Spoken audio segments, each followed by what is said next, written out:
Welcome ਦੋਸਤੋ, ਤੁਹਾਡਾ ਸਾਰਿਆਂ ਦਾ ਸਵਾਗਤ ਹੈ ਤੁਹਾਡੇ ਆਪਣੇ ਪਸੰਦੀਦਾ ਚੈਨਲ ਪੋਜ਼ਿਟਿਵ ਵਾਈਬਸ ਪੰਜਾਬ ਦੇ ਉੱਪਰ। ਸੋ ਦੋਸਤੋ, ਆਪਣੀ ਪੋਲਿਟੀ ਦੀ ਸੀਰੀਜ਼ ਦੇ ਵਿੱਚ ਜੋ ਨੈਕਸਟ ਆਪਾਂ ਟੌਪਿਕ ਅੱਜ ਵਾਲੀ ਵੀਡੀਓ 'ਚ ਡਿਸਕਸ ਕਰਨ ਜਾ ਰਹੇ ਹਾਂ ਉਹ ਹੈ ਫੰਡਾਮੈਂਟਲ ਰਾਈਟਸ, ਜਿਸ ਦੇ ਵਿੱਚ ਆਪਾਂ ਆਰਟੀਕਲ 19 ਤੋਂ ਲੈ ਕੇ ਆਰਟੀਕਲ 24 ਤੱਕ ਡਿਸਕਸ ਕਰਾਂਗੇ।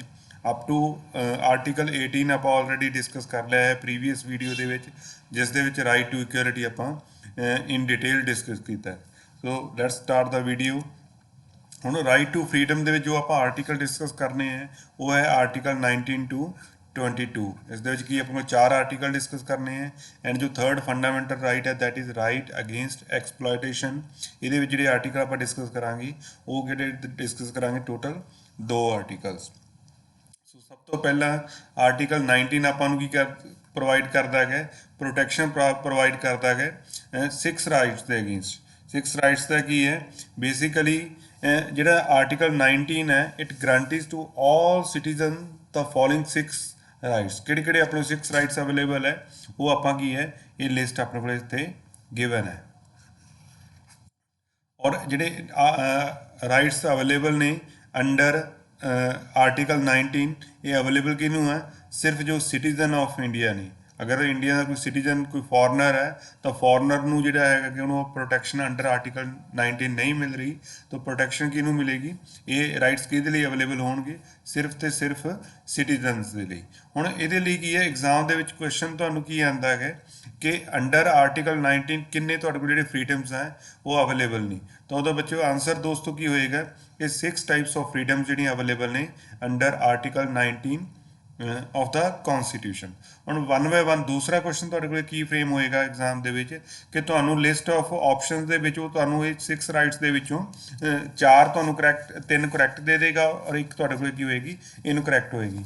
ਫੋਰ ਐਗਜ਼ਾਮਪਲ ਕਿ ਪਹਿਲੇ ਆਪਸ਼ਨ ਦੇ ਵਿੱਚ right to freedom of speech and expression ਹੈ, ਸੈਕੰਡ ਦੇ ਵਿੱਚ right to assemble peacefully and without arms ਹੈ, ਔਰ ਥਰਡ ਦੇ ਵਿੱਚ ਕੀ ਰਾਈਟ ਟੂ ਫਾਰਮ ਐਸੋਸੀਏਸ਼ਨਸ ਔਰ ਯੂਨੀਅਨਸ ਔਰ ਕੋਆਪਰੇਟਿਵ ਸੁਸਾਇਟੀਜ਼, ਔਰ ਫੋਰਥ ਆਪਸ਼ਨ ਦੇ ਵਿੱਚ ਕੀ ਹੋਏਗਾ ਤੁਹਾਡੇ ਕੋਲੇ ਫੋਰ ਐਗਜ਼ਾਮਪਲ ਕੋਈ directive principle of state policy ਤੁਹਾਡੇ ਇਹਦੇ ਵਿੱਚ ਐਡ ਕਰਤਾ। ਠੀਕ ਹੈ, ਤਾਂ ਉਸ ਕੇਸ ਦੇ ਵਿੱਚ ਤੁਹਾਨੂੰ ਪੁੱਛੇਗਾ ਕਿ ਇਹਨਾਂ ਵਿੱਚੋਂ ਆਰਟੀਕਲ 19 ਦੇ ਵਿੱਚ ਕਿਹੜੀ ਫਰੀडम ਅਵੇਲੇਬਲ ਨਹੀਂ ਹੈ ਨਾ। ਤਾਂ ਉਸ ਕੇਸ ਦੇ ਵਿੱਚ ਜਿਹੜਾ ਤੁਹਾਡਾ ਡੀ ਆਪਸ਼ਨ ਹੋਏਗਾ ਉਹ ਤੁਹਾਡਾ ਕਰੈਕਟ ਆਨਸਰ ਹੋਏਗਾ। ਕਹਿਣ ਦਾ ਮਤਲਬ ਕਿ ਇਹਨਾਂ ਦੇ ਜਿਹੜੇ ਨੇਮ ਹੈ, ਨੇਮ ਵੀ ਉਨੇ ਹੀ ਇੰਪੋਰਟੈਂਟ ਹੈ ਜਿੰਨਾ ਇਹਦਾ ਨੰਬਰ ਇੰਪੋਰਟੈਂਟ ਹੈ। ਸੋ 2 ਕੁਐਸਚਨ ਇਸ ਦੇ ਬੇਸਡ ਫਰੇਮ ਹੋਣਗੇ। ਇੱਕ ਤਾਂ ਨੰਬਰ ਆਫ ਫਰੀडम्स ਕਿੰਨੀਆਂ ਅਵੇਲੇਬਲ ਹੈ, ਉਹਦਾ ਆਨਸਰ ਕੀ ਹੋਏਗਾ 6 ਹੋਏਗਾ। ਔਰ ਦੂਸਰਾ ਤੁਹਾਨੂੰ ਇਹਨਾਂ ਦੇ ਨਾਮ ਵੀ ਪੁੱਛੇ ਜਾ ਸਕਦੇ ਆ, ਤਾਂ ਇਹਨਾਂ ਨੂੰ ਤੁਹਾਨੂੰ ਨਾਮ ਵੀ ਯਾਦ ਕਰਨੇ ਪੈਣੇ ਆ। ਹੁਣ ਇਹਨਾਂ ਦੇ ਜਦੋਂ ਨਾਮ ਅਗਰ ਯਾਦ ਕਰਨੇ ਆ ਤਾਂ ਉਸਨੂੰ ਯਾਦ ਕਰਨ ਦਾ ਬੈਟਰ ਤਰੀਕਾ ਆਪਣੇ ਕੋਲ ਕੀ ਹੈ, ਬੈਟਰ ਮੈਥਡ ਆਪਣੇ ਕੋਲ ਕੀ ਹੈ ਕਿ ਆਪਾਂ ਇਹਨਾਂ ਨੂੰ 1 ਬਾਏ 1 ਐਕਸਪਲੇਨ ਕਰ ਲਈਏ। ਸੋ ਡਿਸਕਸ ਕਰੀਏ। ਪਹਿਲਾ ਕੀ ਹੈ, right to freedom of speech and expression.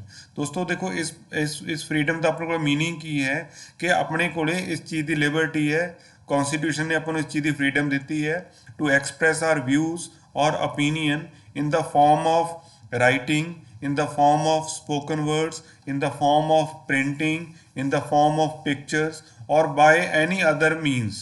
by any other means ਕੀ ਹੈ ਕਿ ਆਪਣੇ ਕੋਲ ਸਪੋਜ਼ ਇਲੈਕਟ੍ਰੋਨਿਕ ਕੋਈ ਮੀਡੀਅਮ ਅਵੇਲੇਬਲ ਹੈ, for example we have Twitter, we have Facebook. So with the help of electronic media ਵੀ ਆਪਾਂ ਜਿਹੜੇ ਆਪਣੀ ਓਪੀਨੀਅਨ ਹੈ ਜਾਂ ਆਪਣੇ ਵਿਊਜ਼ ਆ ਉਹਨਾਂ ਨੂੰ ਐਕਸਪ੍ਰੈਸ ਕਰ ਸਕਦੇ ਹਾਂ। ਸੋ ਵੀ ਇਹਦੇ 'ਚ ਕੀ ਹੈ ਕਿ ਇਸ ਚੀਜ਼ ਦੀ ਆਪਣੇ ਕੋਲ ਲਿਬਰਟੀ ਹੈ, ਇਸ ਦੇ ਉੱਪਰ ਆਪਣੇ ਕੋਲੇ ਐਸ ਸੱਚ ਕੋਈ ਰਿਸਟ੍ਰਿਕਸ਼ਨ ਨਹੀਂ ਹੈ।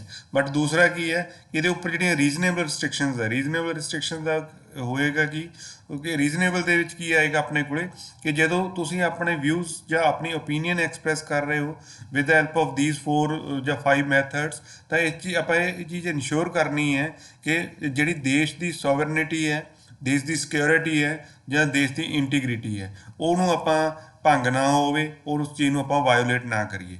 ਮੀਨਸ ਜਦ ਵੀ ਆਪਾਂ ਆਪਣੇ ਓਪੀਨੀਅਨ ਨੂੰ ਐਕਸਪ੍ਰੈਸ ਕਰਨਾ ਹੈ ਉਹਦੇ ਉਸ ਕੇਸ ਦੇ ਵਿੱਚ ਇਨਸ਼ੋਰ ਕਰਨਾ ਕਿ ਦੇਸ਼ ਦੀ ਸੋਵਰਨਿਟੀ, ਸਿਕਿਉਰਿਟੀ ਐਂਡ ਇੰਟੀਗ੍ਰਿਟੀ ਨੂੰ ਆਪਾਂ ਭੰਗ ਨਾ ਕਰੀਏ। ਕਲੀਅਰ। ਔਰ ਦੂਸਰਾ ਇੱਕ ਤੁਹਾਡੇ ਕੋਲੇ ਕੁਐਸਚਨ ਆ ਜਾਂਦਾ ਹੈ ਕਿ ਫਰੀडम ਆਫ ਪ੍ਰੈਸ, ਇਹ ਤੁਹਾਡੇ ਕੋਲ ਜਿਹੜਾ ਕੌਨਸਟੀਟਿਊਸ਼ਨ ਦੇ ਵਿੱਚ ਕਿੱਥੇ ਗਿਵਨ ਹੈ। ਸੋ ਫਰੀडम ਆਫ ਪ੍ਰੈਸ ਜੋ ਆਪਾਂ ਨੂੰ ਇਨਡਾਇਰੈਕਟਲੀ ਜੋ ਮਿਲਦੀ ਹੈ ਉਹ with the help of right to freedom of speech and expression ਹੈ, ਜਿਹੜਾ ਕਿਸ ਦੇ ਅੰਡਰ ਕਵਰਡ ਹੈ, under article 19 sub clause 1 of article 19। So ਇਹ 3 ਜਾਂ 4 ਕੁਐਸਚਨ ਤੁਹਾਡੇ ਪਹਿਲੀ ਸਟੇਟਮੈਂਟ ਦੇ ਵਿੱਚੋਂ ਹੀ ਫਰੇਮ ਹੋ ਗਏ। So next we have right to assemble peacefully and without arms. ਹੁਣ ਇਹ ਸੈਕਿੰਡ ਜੋ ਫਰੀडम ਹੈ ਇਹਦਾ ਮਤਲਬ ਕੀ ਹੈ, ਇਹਦਾ ਮੀਨਿੰਗ ਕੀ ਹੈ ਕਿ ਅਸੀਂ ਜਿਵੇਂ ਸਪੋਜ਼ ਆਪਾਂ ਕਿਤੇ ਧਰਨਾ ਦਿੰਦੇ ਹਾਂ ਤਾਂ ਉਹ ਵੀ ਤੁਹਾਡਾ ਲੀਗਲੀ ਕੀ ਉਹ ਅਲਾਊਡ ਹੈ, ਠੀਕ ਹੈ। ਉਸ ਲਈ ਇਹ ਤੁਹਾਡਾ ਰਾਈਟ ਹੈ, ਅਗਰ ਕੋਈ ਤੁਹਾਨੂੰ ਤੁਸੀਂ ਧਰਨਾ ਦੇਣਾ ਹੈ, ਬਟ ਉਹ ਉਹਦੇ ਲਈ ਕੰਡੀਸ਼ਨ ਕੀ ਹੈ ਕਿ ਜਿਹੜਾ ਤੁਹਾਡਾ ਅਸੈਂਬਲੀ ਹੈ ਤੁਸੀਂ ਕੀਤੀ ਹੈ, ਜੋ ਗੈਦਰਿੰਗ ਕੀਤੀ ਹੈ, ਉਹ ਤੁਹਾਡੀ ਕੀ ਹੋਣੀ ਚਾਹੀਦੀ ਹੈ, ਇੱਕ ਤਾਂ ਉਹ ਪੀਸਫੁਲੀ ਹੋਣੀ ਚਾਹੀਦੀ ਹੈ। ਔਰ ਪੀਸਫੁਲੀ ਕਿਵੇਂ ਹੋਏਗੀ, ਜਦੋਂ ਆਪਾਂ ਗੈਦਰਿੰਗ ਆਪਣੇ ਕੋਲੇ ਵਿਦਆਊਟ ਆਰਮਸ ਹੋਏਗੀ, ਮੀਨਸ ਵਿਦਆਊਟ ਹਥਿਆਰਾਂ ਤੋਂ ਤੁਸੀਂ ਕੋਈ ਹਥਿਆਰ ਨਹੀਂ ਲੈ ਕੇ ਜਾ ਰਹੇ, ਕੋਈ ਰਫਲ ਜਾਂ ਬੰਦੂਕ ਨਹੀਂ ਨਾਲ ਕੈਰੀ ਕਰ ਰਹੇ, ਤਾਂ ਉਸ ਕੇਸ ਦੇ ਵਿੱਚ ਜਿਹੜੀ ਉਹ ਤੁਹਾਡੀ ਗੈਦਰਿੰਗ ਹੋਏਗੀ ਉਹ ਪੀਸਫੁਲ ਹੋਏਗੀ। ਔਰ ਦੂਸਰਾ ਇਸ ਕੰਡੀਸ਼ਨ ਕੀ ਹੈ ਕਿ ਜੋ ਤੁਸੀਂ ਆਪਣਾ ਧਰਨਾ ਦੇਣਾ ਹੈਗਾ ਜਾਂ ਕੋਈ ਪ੍ਰਦਰਸ਼ਨ ਕਰਨਾ ਹੈਗਾ ਜਾਂ ਕੋਈ ਐਜੀਟੇਸ਼ਨ ਹੈ, ਉਹ ਕਿੱਥੇ ਹੋਏਗੀ, ਉਹ ਸਿਰਫ ਪਬਲਿਕ ਲੈਂਡ ਦੇ ਉੱਪਰ ਹੋਏਗੀ। ਪਬਲਿਕ ਲੈਂਡ ਮੀਨਸ ਕਿ ਸਰਕਾਰੀ ਜਗ੍ਹਾ ਦੇ ਉੱਪਰ ਤੁਸੀਂ ਆਪਣਾ ਇਸ ਚੀਜ਼ ਲਈ ਧਰਨਾ ਦੇਣਾ ਹੈਗਾ।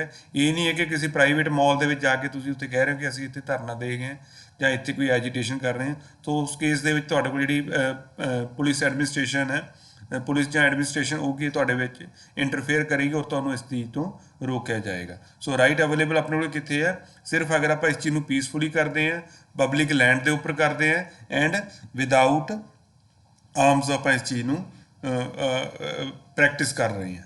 ਥਰਡ ਆਪਣੇ ਕੋਲ ਹੈ free right to form associations ਔਰ ਯੂਨੀਅਨਸ ਔਰ ਕੋਆਪਰੇਟਿਵ ਸੁਸਾਇਟੀਜ਼। ਸੋ ਬੇਸਿਕਲੀ ਇਹਦੇ ਵਿੱਚ ਕੀ ਹੈ ਕਿ ਸਪੋਜ਼ ਜੇ ਤਾਂ ਸਟੂਡੈਂਟਸ ਯੂਨੀਅਨ ਹੈ ਤੁਹਾਡੇ ਕੋਲੇ, ਉਸ ਦਾ ਤੁਸੀਂ ਪਾਰਟ ਬਣ ਰਹੇ ਹੋ, ਜਾਂ ਕੋਈ ਕੋਆਪਰੇਟਿਵ ਸੁਸਾਇਟੀਜ਼ ਦਾ, ਜਾਂ ਤੁਹਾਡੀ ਕੋਈ ਹੋਰ ਐਸੋਸੀਏਸ਼ਨ ਬਣ ਰਹੀ ਹੈ, ਤਾਂ ਉਹਦੀ ਵੀ ਤੁਹਾਡੇ ਕੋਲ ਫੁੱਲ ਫਰੀडम ਹੈ, ਫੁੱਲ ਲਿਬਰਟੀ ਹੈ under article sub clause 3। But ਇਸ ਦੇ ਵਿੱਚ ਇਹ ਕੀ ਹੈ, ਇਸ ਚੀਜ਼ ਦੇ ਵਿੱਚ ਇਹ ਤੁਹਾਨੂੰ ਇਨਸ਼ੋਰ ਕਰਨੀ ਪੈਣੀ ਹੈ ਕਿ ਅਗਰ ਤੁਹਾਡੀ ਕੰਟਰੀ ਵੱਲੋਂ ਕਿਸੇ ਯੂਨੀਅਨ ਨੂੰ ਜਾਂ ਕਿਸੇ ਐਸੋਸੀਏਸ਼ਨ ਨੂੰ ਬੈਨ ਕੀਤਾ ਹੋਇਆ ਹੈਗਾ ਹੈ ਨਾ ਐਂਟੀ ਨੇਸ਼ਨ ਐਕਟੀਵਿਟੀਜ਼ ਦੇ ਕਰਕੇ, ਤਾਂ ਉਸ ਤੁਸੀਂ ਐਸੋਸੀਏਸ਼ਨ ਨੂੰ ਉਸਨੂੰ ਜੁਆਇਨ ਨਹੀਂ ਕਰ ਸਕਦੇ, ਹੈ ਨਾ। ਇਹ ਤੁਹਾਡੇ ਉੱਪਰ ਇਹ ਰਿਸਟ੍ਰਿਕਸ਼ਨ ਹੈ। ਅਦਰਵਾਈਜ਼ ਕਿਸੇ ਵੀ ਐਸੋਸੀਏਸ਼ਨ ਨੂੰ ਜੋ ਲੀਗਲੀ ਤੁਹਾਡੇ ਕੋਲ ਰਜਿਸਟਰਡ ਹੈ ਉਹਨੂੰ ਤੁਸੀਂ ਜੁਆਇਨ ਕਰੋ, ਉਹਨੂੰ ਕਦੀ ਵੀ ਉਸਨੂੰ ਛੱਡੋ, ਕਦੀ ਵੀ ਜੁਆਇਨ ਕਰੋ, ਇਸ ਦੇ ਉੱਪਰ ਕੋਈ ਵੀ ਕਿਸੇ ਵੀ ਤਰ੍ਹਾਂ ਦੀ ਰਿਸਟ੍ਰਿਕਸ਼ਨ ਨਹੀਂ ਹੈ। ਇਹ ਸਾਨੂੰ ਫਰੀडम ਜਿਹੜਾ ਕੌਨਸਟੀਟਿਊਸ਼ਨ ਦਾ ਆਰਟੀਕਲ 19 ਸਬ ਕਲੌਜ਼ 3 ਇਸ ਤਰ੍ਹਾਂ ਦੀ ਆਪਾਂ ਨੂੰ ਫਰੀडम ਦੇ ਰਿਹਾ ਹੈਗਾ। Next is right to move freely throughout the territory of India. ਇਹਦਾ ਕਹਿਣ ਦਾ ਮੀਨਿੰਗ ਕੀ ਹੋਇਆ ਹੈਗਾ ਕਿ ਅਗਰ ਤੁਸੀਂ ਇੱਕ ਸਟੇਟ ਤੋਂ ਦੂਸਰੀ ਸਟੇਟ ਦੇ ਵਿੱਚ ਜਾ ਰਹੇ ਹੋ, ਫੋਰ ਐਗਜ਼ਾਮਪਲ ਤੁਸੀਂ ਪੰਜਾਬ ਤੋਂ ਹਰਿਆਣਾ ਐਂਟਰ ਕਰ ਰਹੇ ਹੋ, ਤਾਂ ਹਰਿਆਣਾ ਐਂਟਰ ਕਰਨ ਦੇ ਲਈ ਤੁਹਾਨੂੰ ਕਿਸੇ ਐਂਟਰੀ ਪਾਸ ਦੀ ਜ਼ਰੂਰਤ ਨਹੀਂ ਹੈ, ਕਿਸੇ ਵੀ ਤਰ੍ਹਾਂ ਦੀ ਲਾਇਸੈਂਸ ਦੀ ਜ਼ਰੂਰਤ ਨਹੀਂ ਹੈ। ਇਸ ਪੰਜਾਬ ਤੋਂ ਹਰਿਆਣਾ ਐਂਟਰ ਕੀਤਾ, ਹਰਿਆਣਾ ਤੋਂ ਰਾਜਸਥਾਨ ਐਂਟਰ ਕੀਤਾ, ਇਟ ਮੀਨਸ ਕਿ ਤੁਸੀਂ freely you can move through out the territory of India. Puri India the territory ਦੇ ਵਿੱਚ ਤੁਸੀਂ ਫਰੀਲੀ ਮੂਵ ਕਰ ਸਕਦੇ ਹੋ। But certain reasonable restrictions are also there. ਉਹ ਕਿਹੜੀਆਂ ਨੇ, ਸਪੋਜ਼ ਕੋਈ ਮਿਲਟਰੀ ਏਰੀਆ ਹੈਗਾ, ਅਗਰ ਤੁਸੀਂ ਬੋਲੋਗੇ ਕਿ ਸਾਡਾ ਇਹ ਰਾਈਟ ਹੈ ਕਿ ਅਸੀਂ freely throughout the territory of India move ਕਰ ਸਕਦੇ ਹਾਂ, ਬਟ ਮਿਲਟਰੀ ਏਰੀਆ ਦੇ ਵਿੱਚ ਇਹ ਕੀ ਹੈ, ਇਹ ਪ੍ਰੋਹਿਬਿਟਡ ਹੈ। ਮਿਲਟਰੀ ਏਰੀਆ ਦੇ ਵਿੱਚ ਤੁਸੀਂ ਫਰੀਲੀ ਮੂਵ ਨਹੀਂ ਕਰ ਸਕਦੇ। ਸੈਕਿੰਡ ਹੈ, ਸਪੋਜ਼ ਤੁਹਾਡੇ ਕੋਲ ਕੋਈ ਨੈਸ਼ਨਲ ਪਾਰਕ ਹੈ, ਠੀਕ ਹੈ, ਜਾਂ ਬਾਇਓਸਫੀਅਰ ਰਿਜ਼ਰਵ ਹੈ, ਤਾਂ ਉਸ ਕੇਸਿਸ ਦੇ ਵਿੱਚ ਕੀ ਹੈ, ਤੁਹਾਡੀ ਜਿਹੜੀ ਹੈਗੀ ਹੈ ਐਂਟਰੀ ਹੈ ਉਹ ਕੀ ਹੋਏਗੀ, ਰਿਸਟ੍ਰਿਕਟਡ ਹੋਏਗੀ। ਉਸ ਕੇਸ ਦੇ ਵਿੱਚ ਤੁਹਾਨੂੰ ਇਹ ਲਿਬਰਟੀ ਜਾਂ ਇਹ ਫਰੀडम ਨਹੀਂ ਮਿਲੇਗੀ। ਸਿਮਿਲਰਲੀ ਨੈਕਸਟ ਆਪਣੇ ਕੋਲ ਕੀ ਹੈ, fourth one, right to reside and settle in any part of the territory of India. India ਦੇ ਵਿੱਚ ਕਿਤੇ ਵੀ ਤੁਸੀਂ ਰਹਿਣਾ ਹੈਗਾ ਜਾਂ ਕਿਤੇ ਵੀ ਤੁਸੀਂ ਸੈਟਲ ਹੋਣਾ ਹੈਗਾ, ਤਾਂ ਇਸ ਚੀਜ਼ ਦੀ ਵੀ ਤੁਹਾਨੂੰ ਜਿਹੜੇ ਫਰੀडम ਹੈ ਉਹ ਆਪਣਾ ਆਰਟੀਕਲ 19 ਸਬ ਕਲੌਜ਼ 5 ਤੁਹਾਨੂੰ ਇਸ ਤਰ੍ਹਾਂ ਦੀ ਵੀ ਫਰੀडम ਦਿੰਦਾ ਹੈਗਾ। ਉਸ ਤੋਂ ਬਾਅਦ ਲਾਸਟ ਵਨ ਹੈ ਆਪਣੇ ਕੋਲ, right to practise any profession or to carry on any occupation trade or businesses. ਦੇਖੋ ਕਿਤੇ ਵੀ ਤੁਸੀਂ ਕੋਈ ਵੀ ਕੰਮ ਕਰਨਾ ਹੈਗਾ, ਕੋਈ ਵੀ ਆਪਣਾ ਬਿਜ਼ਨਸ ਸਟਾਰਟ ਕਰਨਾ ਹੈਗਾ, ਤਾਂ ਇਸ ਚੀਜ਼ ਦੀ ਵੀ ਤੁਹਾਨੂੰ ਕੌਨਸਟੀਟਿਊਸ਼ਨ ਵੱਲੋਂ ਫਰੀडम ਦਿੱਤੀ ਹੋਈ ਹੈ, ਕਿਉਂਕਿ ਆਪਾਂ ਡਿਸਕਸ ਕੀ ਕਰ ਰਹੇ ਹਾਂ, ਰਾਈਟ ਟੂ ਫਰੀडम, ਹੈ ਨਾ।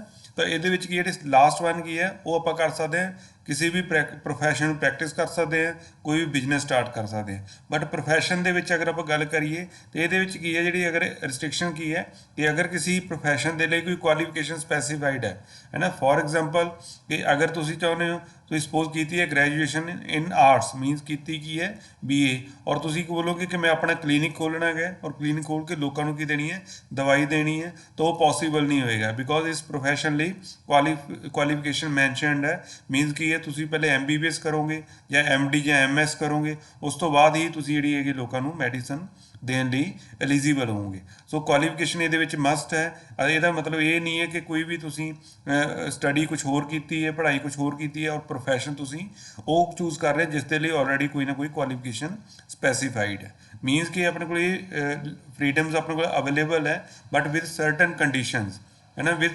Reasonable restrictions. ठीक है, और रीजनेबल रिस्ट्रिक्शन थोड़ी जी हैगी है, रिस्ट्रिक्शन रीजनेबल है भी है ਜਾਂ नहीं है, वो कौन डिसाइड करेगा? वो आप लास्ट वीडियो 'ਚ भी डिसाइड किया ਸੀਗਾ कि कोर्ट विल डिसाइड कि जो रिस्ट्रिक्शन लगाई है वो ਤੁਹਾਡੀ रीजनेबल है भी है ਜਾਂ नहीं है। सो ये 6 ਜਿਹੜੇ फ्रीडम्स ਆਪਾਂ डिस्कस कीतियां ने, ये 6 ਦੀਆਂ 6 ਆਪਣੇ किस कैटेगरी ਵਿੱਚ ਆਉਂਦੀਆਂ ਨੇ? Article 19 of the constitution.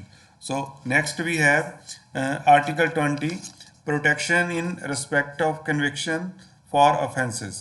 देखो दोस्तों, ਜਿਹੜਾ आर्टिकल 20 और 21 है ये थोड़ा बहुत ज़्यादा इंपॉर्टेंट है।